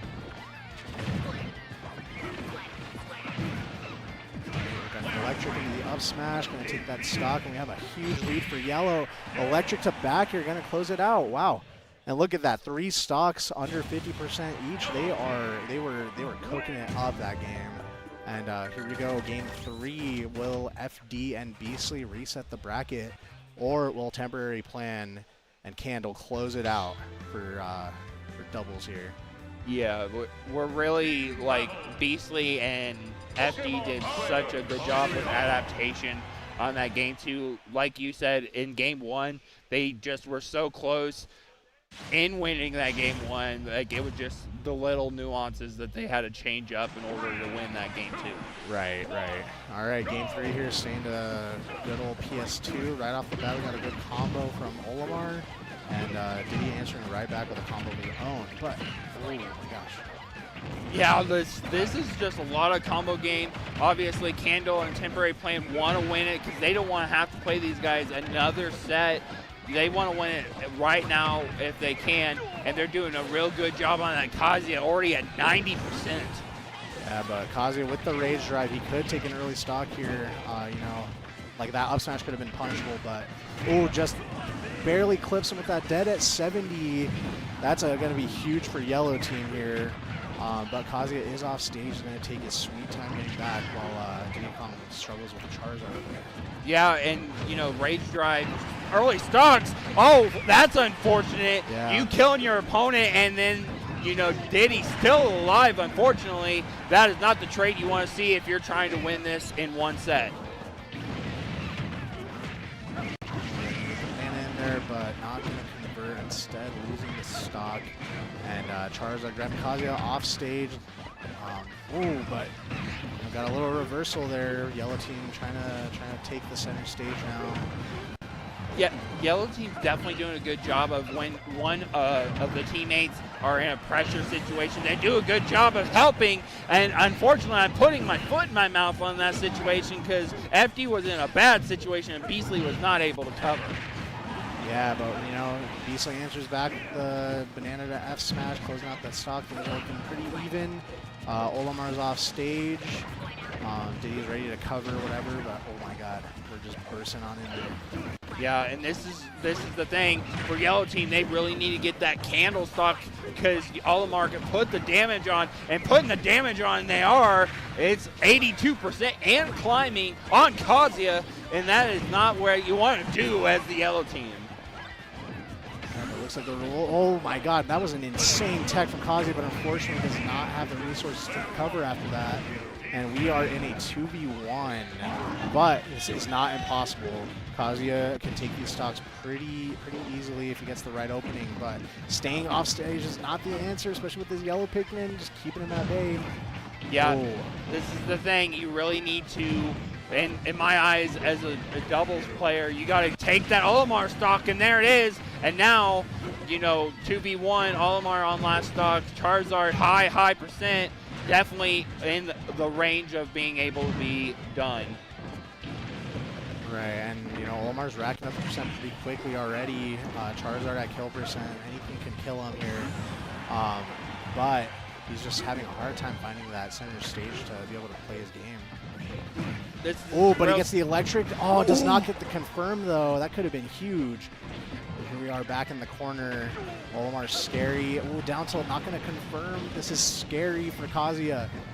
And he's just playing it so patient, just staying at the ledge. Oh, down smash not going to check. Oh my goodness! But the awareness to cover that with the Flare Blitz was huge. Good stuff to Temporary Plan. Yeah, Temporary Plan Candle taking first place here at doubles at Afterglow. That was such a good play, yeah. That was such a crazy way to end the tournament experience. You know, the Rage Driver coming out, taking candle stock. It's exactly what FD needed. And Temporary Plan's like, you know what? You're going to hold this L with this Flare Blitz on the other side. Like, the timing on that was like perfect, too. Like, Flare Blitz has a lot of startup. You know, that takes a lot of awareness to be like, oh, I'm going to Flare Blitz right now, not hit my opponent, but I'm going to hit Kazuya while he's bouncing up from the Rage Drive. So yeah, good stuff to all the teams here showing up for doubles and Afterglow. Good stuff to Temporary Plan and Candle taking first place. But with that said, we're going to be on our way transitioning into singles here soon. It was good commentating here for doubles. I'm your boy Moose. I love doubles. I'm going to be on the floor running pools. So yeah, thanks for watching. We'll have some singles gameplay up here soon.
Welcome, everybody. Welcome back to Afterglow. We are at one of the premier tournaments here in Colorado, getting started with some singles. I know we just got done with doubles. Shoutouts to Candle and Temporary Plan for taking that from the winner's side, not before a hard-fought battle between with them and Beastly and FD, but now we're going to get some singles on the mainstream now. I'm SSB Kid, joined by Fire Blaster. How's it going? You doing all right? Yeah, it's been a fun tournament. We're getting started with Silsey, Dr. Curb. Going to be a great matchup. It's also showcasing the different vast talents we have here. It's Ohio versus Missouri, starting off singles action, wave 1 of Afterglow here in Colorado. Yeah, 100%. Like you said, like the biggest thing about this tournament is that we have so much representation. We have a couple top players, but we have a lot of very high-level players from all over the country, honestly. It's a treat to see for sure. But we're going to get started now. Like you said, Dr. Curb, you got to think this is a matchup that Dr. Curb is actually pretty comfortable with just because Kazuya is essentially combo food. Oh, just like we saw right there. Getting the 0 to death, just finding the loops, right, and able to just find the Kazuya in a position where you get the free up tilt into the bear. So very excellent stuff. I mean, he does also have, like, that medium body style, not the big style and not the small. So, like, combo food potential for the Falco player, Dr. Curb. Curb stomping right now, Silsey, in this game 1 of best of 5. Yeah, 100%. And you start to see this should be not a bear again. Oh my god. At this percent though, yeah, you just find the bear anyway. So really excellent work. We started to see in that mid percents where Dr. Curb is getting this gets up tilt and then waits for the defensive option from Silsey. We see a lot of air dodges specifically, and then you're just waiting and you get to up tilt again. So that's actually really nice. And then even the awareness where, even if you get hit with dare out of neutral, nice. Yeah. You get hit with dare out of neutral and Silsey already starting to hold out just so you don't get dare and up tilt into, the cutscene combos. Yeah, and that's the thing. You have to be very cautious, especially in this matchup, being a mid-sized body. Those cutscene combos. Oh my. Good thing. That's the top level thing. You didn't waste your jump. You didn't die so early to that. Yeah, like the secret plan there is you actually just don't push button. You know what I mean? Like most people, you should just shoot at that Kazuya for sure though. Yeah. No, you just let him back. That's crazy. But the positive of that for Curb, no Rage Driver on deck, and that down smash is going to be game 1 for Dr. Curb. Very solid showing on that game 1. Yeah, I actually like the more conservative playstyle right there, an advantage from Dr. Curb. Specifically, we saw the edge guard on the Kazuya and got sent pretty far out. It's like Kazuya has a great recovery, but once you get, once you bait the up B and then the air dodge because there's no jump, you kind of do whatever you want off stage, but Curb decided to just wait it out, and as soon as we saw that, we saw that scramble, we started to see a lot of cross-ups after the dare as well, specifically like dare and up smash, hoping to cross up successfully, not getting it the way that he wanted specifically, but still finds the kill anyway. So. And while we've been talking, did see a change in stage. We're going to Smashville. I think I like this opportunity for Silsey, being able to box a little bit more, not being able to have that space for Curb. Yeah, it's a lot smaller, right? And you're actually able, because of the single plat, you can chase on that platform so much easier with Kazuya.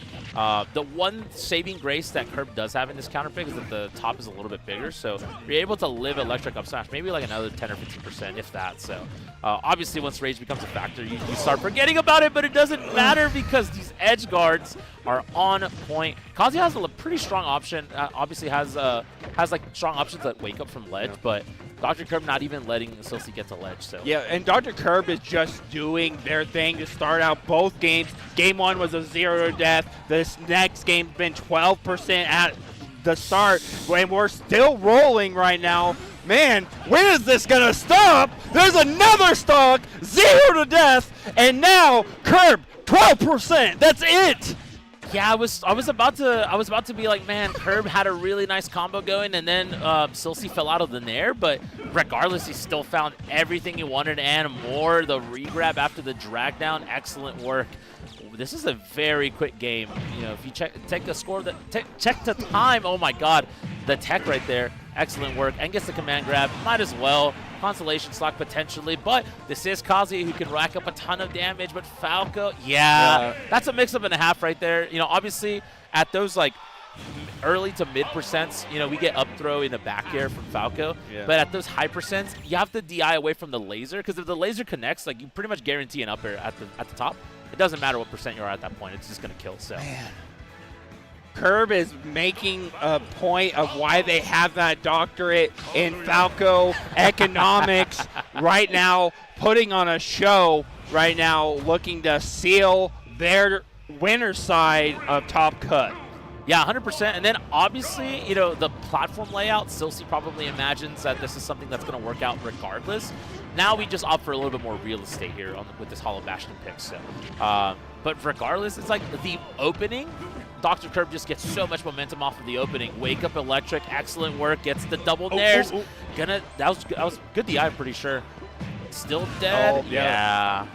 See, this is a change up from Silsey. We have not seen this Silsey wake up at this point. It's game 3. Your winner's side life is on the line. Ooh, this is real scary right now. Yeah, and honestly, both times, you know, Dr. Curb not able to actually get that stock off of Silsey, like we saw at the beginning of both game 1 and 2. And whoa, the trade right there working out for Silsey. And just like that, okay, there you go. Spot dodge up smash. That's the old reliable. Everyone gets a spot dodge up smash kill for real in this game. It's like the Spider-Man meme from you're dead.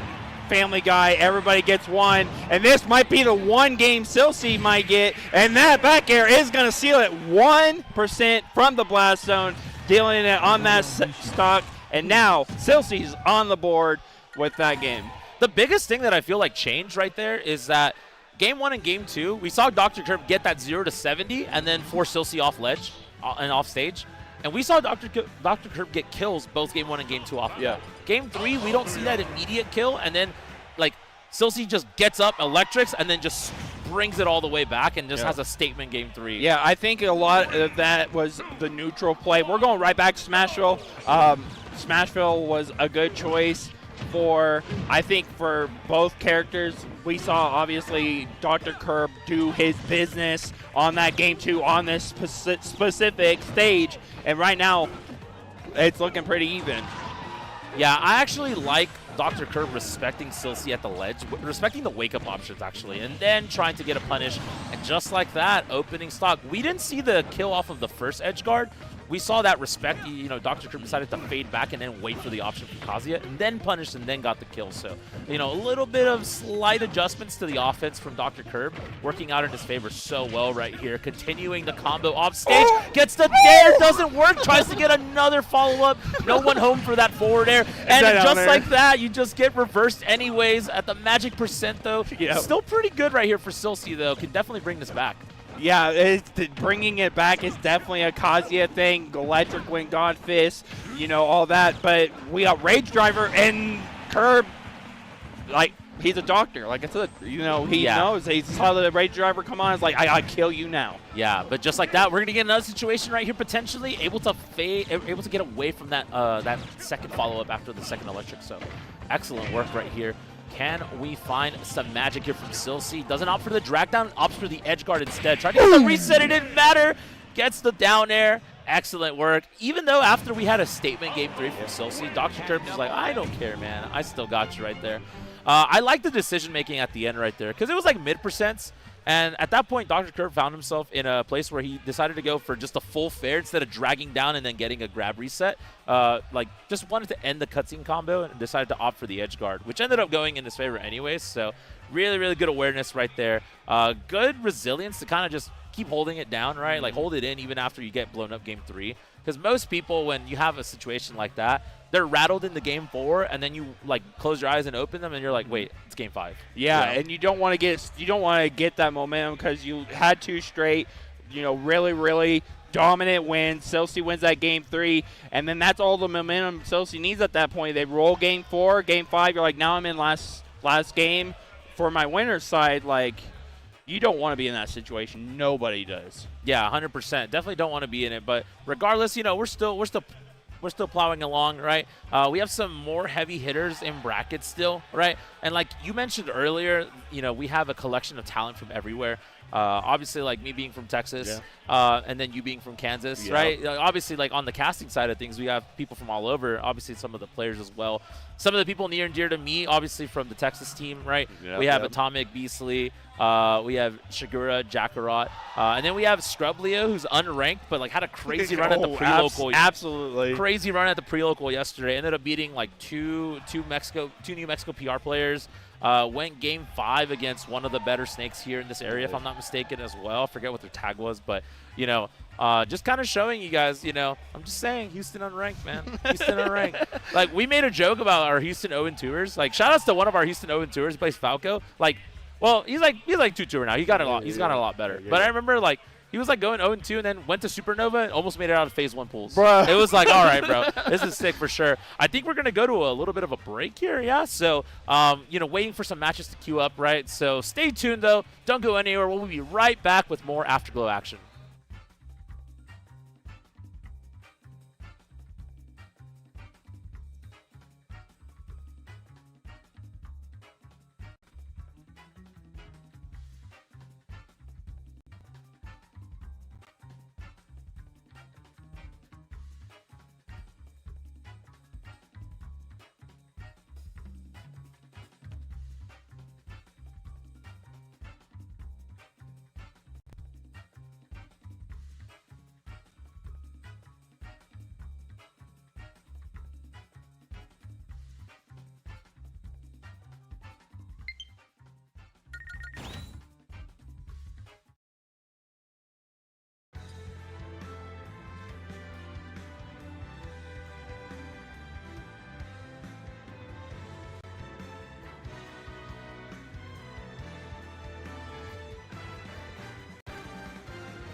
Yeah, you bring us back.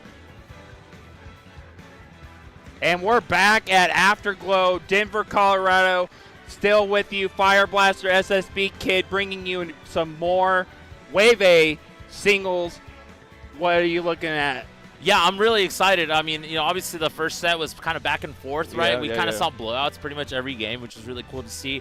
And then the next set coming up, I'm actually very happy. Near and dear to my heart, Houston commentator, commentating a Houston player, not even in Texas. We have Jakarot versus Fizz Khalifa, and this is going to be a banger set for sure. I'm really excited. Obviously, like, you know, seeing Wolf in 2026, honestly, is like probably one of my favorite things to see. You know, it kind of brings me back to, you know, Unk status, the good old days, right? You know, beginning of the game. Brawl. Yeah, Brawl, the beginning of the game. You already know what it is. But obviously, Jakarot, one of those players who, you know, slowly but surely has kind of, you know, gone on and, like, you know, started to really make a name for himself, like, you know, at that, like, high mid level, you know, to, like, pretty much, like, upper B tier players in NA to, like, one of the A tier players in NA for sure. So, you know, one of the, you know, had a lot of breakout results. You know, one of the ones that I remember being like, okay, this guy's here to stay was a couple years ago at Comic Palooza 2024, I believe. Yes. Beats Chad Game 5, and so it was like, okay, this guy's really in. And he's had great results before that, too. So, but now we're really starting to see,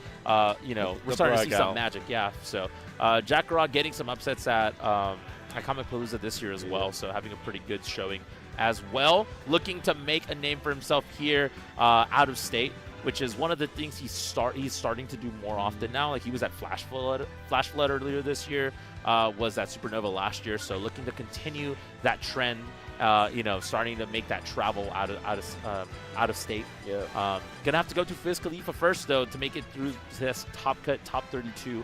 So I'm very curious to see how this ends up panning out for him. Fizz being the New Mexico staple, an old gen, all the way back, you know, Ness player. Then it was Ness Mario. That was the go-to for the longest time. Now it's the Wolf. You know, arguably one of the best New Mexico, if not the best, consistent New Mexico player they've had for a long time. And it's going to be great to see, like, just the generational difference. We see the old gen and Fizz Khalifa going up against one of the newer up-and-comers in Houston for Jakarot at this 8-year-old game. Yeah, it's great. It's great to see for sure. The fact that, you know, we come from all different walks of the country, from all around the world, and, like, you know, we're all still collecting ourselves here and, like, trying to play this game together. It's really cool to see for sure. But yeah, I mean, you know, like you said, Fizz, one of the veterans of the game, so, you know, we're gonna see a lot of experience on Fizz's side. Obviously, you know, we're gonna see some sick neutral, which I feel like for Wolf, it's kind of like those older gen players playing a neutral heavy character makes a lot of sense. Like this actually works out really well for him. And then Jakarot just gets I feel like he just gets the stuff that gets everything he needs in menu right when he needs it, you know? Like, if he's down by a lot and then he's like Accelerado and Oof or Psycho. And I'm like, all right, bro. Like, this dude's glowing like 5 different colors like half the time, honestly, it feels like. So, but shout outs to Bwendon, though. Bwendon Ryu from Houston. He wished Jakarot bad luck this weekend and said, I hope you never get Zoom off stage. Wow. I hope you get the worst. Wow. I hope you get Kaklang. I hope you get Kamikaze. And I'm like, bro, that's a fake fan if I'm honestly. But shout outs to the Houston people watching. I know you guys are in. I know you guys are watching. I'm watching with you guys. Commentator, I'm a fan first. Commentator second for this set right here. So waiting for both players to get started. I think we're about to start right here. Let's get it. I'm really excited for this one. I love, for me, the hero is like the mixed bag. You don't know what you're going to get. It's, you know, are we going to get the game where we get a lot of the crazy early kills? Are we going to get the crits? Are we going to get, like, the kamikazes that come out of nowhere, like all that craziness? And that's one thing that might be the MVP of this set, possibly, is that bounce. I can see that being wonders for this set. 100%. It eliminates the one big neutral tool that Wolf does have whenever he wants to anti-zone the zoners, right? It's that laser. So obviously, you know, getting rid of that is actually really good. Kaboom, really excellent work. Tries to get the delayed back air right there. Not going to work out. The timing of that usually can be kind of weird, and this is what we're talking about. When Jakarot's glowing like this, right, he tends to hit pretty big whenever he does get these hits. So deciding to just kind of reset the situation and you know, oh no, that would have been really strong for sure. Yeah, because we have Psych Up, we have Oomph on deck right now. There goes that Psych Up, bounce back on stage again. You know, definitely doing a really good job of using menu, not wasting a lot of MP, getting what they need. 100%, yeah, and that's exactly where Jakarot wants to be. Gets first blood in this set, but Fizz is not far behind at all, so gets the grab, though. Accelerator, you're going to get some combos right here. Excellent work. Are we going to find something right here? Still off stage. Oh, no! This is the dead wolf. No jump either. What a crazy second stock from Jakarot. That was excellent. That Accelerado combo is everything, right? At some point, you clip the jump and then ends up recovering high, and it doesn't work out in your favor. And we're just running it back right here. No, actually, no, we're not running it back. I love Hero's up throw is one of my favorites in the game because I went to culinary school, and that up throw reminds me of a pizza man getting ready to make his pizza, and in those stocks, you see it, he's making the pizza of his opponent. Yeah, and then Flame Slash is another option that's really good for two-framing. So we saw him kind of bring it out earlier. Doesn't actually get the timing of it right. Fizz, I think, being a little bit more aware and just delaying the recovery. But regardless, still finding these zooms off stage to reset neutral a little bit. Has to psych up. Next big hit right here. It could be the first game for jakarot. The up tilt. No one home, unfortunately. Fizz being a little bit more aware and actually finding that forward tilt at the ledge with this rage could potentially kill two. Lots of options right here for jakarot. Going for the Crackle Slash, and now we get a full new MP bar, 2 stocks, there's bounce again, and now, you know, Fizz needs to put the bandages on this bleeding or it's going to be game 1 for jakarot. Oh, tried to go for delayed back here again, but Fizz just throwing out the fair since it's much faster, ends up beating it out. That would have been his life for sure, so we're going to continue on here, but Fizz is bringing this back. Never mind. Pizza time, baby. Let's go. Yeah, never mind. Finds that up throw. jakarot hitting hard that first game. So you see the New Mexico crowd already on the couch, right, cheering on for Fizz. So gonna have to see if Fizz can collect himself a little bit. I feel like that momentum killer was really that stock 2, where we saw that just early combo and then Fizz making one mistake on the recovery, and it ended up costing the stock right there. So Yeah. And I love the New Mexico scene because I've seen it all week, and even at the pre-local, they're always behind their boys, watching, you know, being goons, like, you know, talking their guy up, talking against the opponent. You love to see it when you see the regional camaraderie come out. You know, you love to see it, and like you said, they're all on the couch watching their guy go at it to make it out top cut. Yeah, 100%. Yeah, like you said, watching their guy. If there's anyone that's going to make a deep run in this tournament for them, it probably might be Fizz, right? Is Fizz number 1 in New Mexico? I think he's number 1 or definitely top 3. Gotcha. Consistently. I'm sure someone will let us know, right, if we're wrong. But yeah, shout outs to everyone watching. Obviously, once again, I know New Mexico and I know Houston, and probably even more outside of Houston, but still in Texas. I know you guys are watching. These two juggernauts in their respective states. Take a crack at each other. You kind of see them a little bit more deep in thought, maybe trying to figure out bans and whatnot.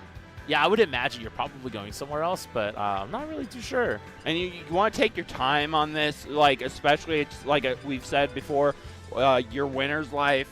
You know, you want to try to take your time.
Stop battle!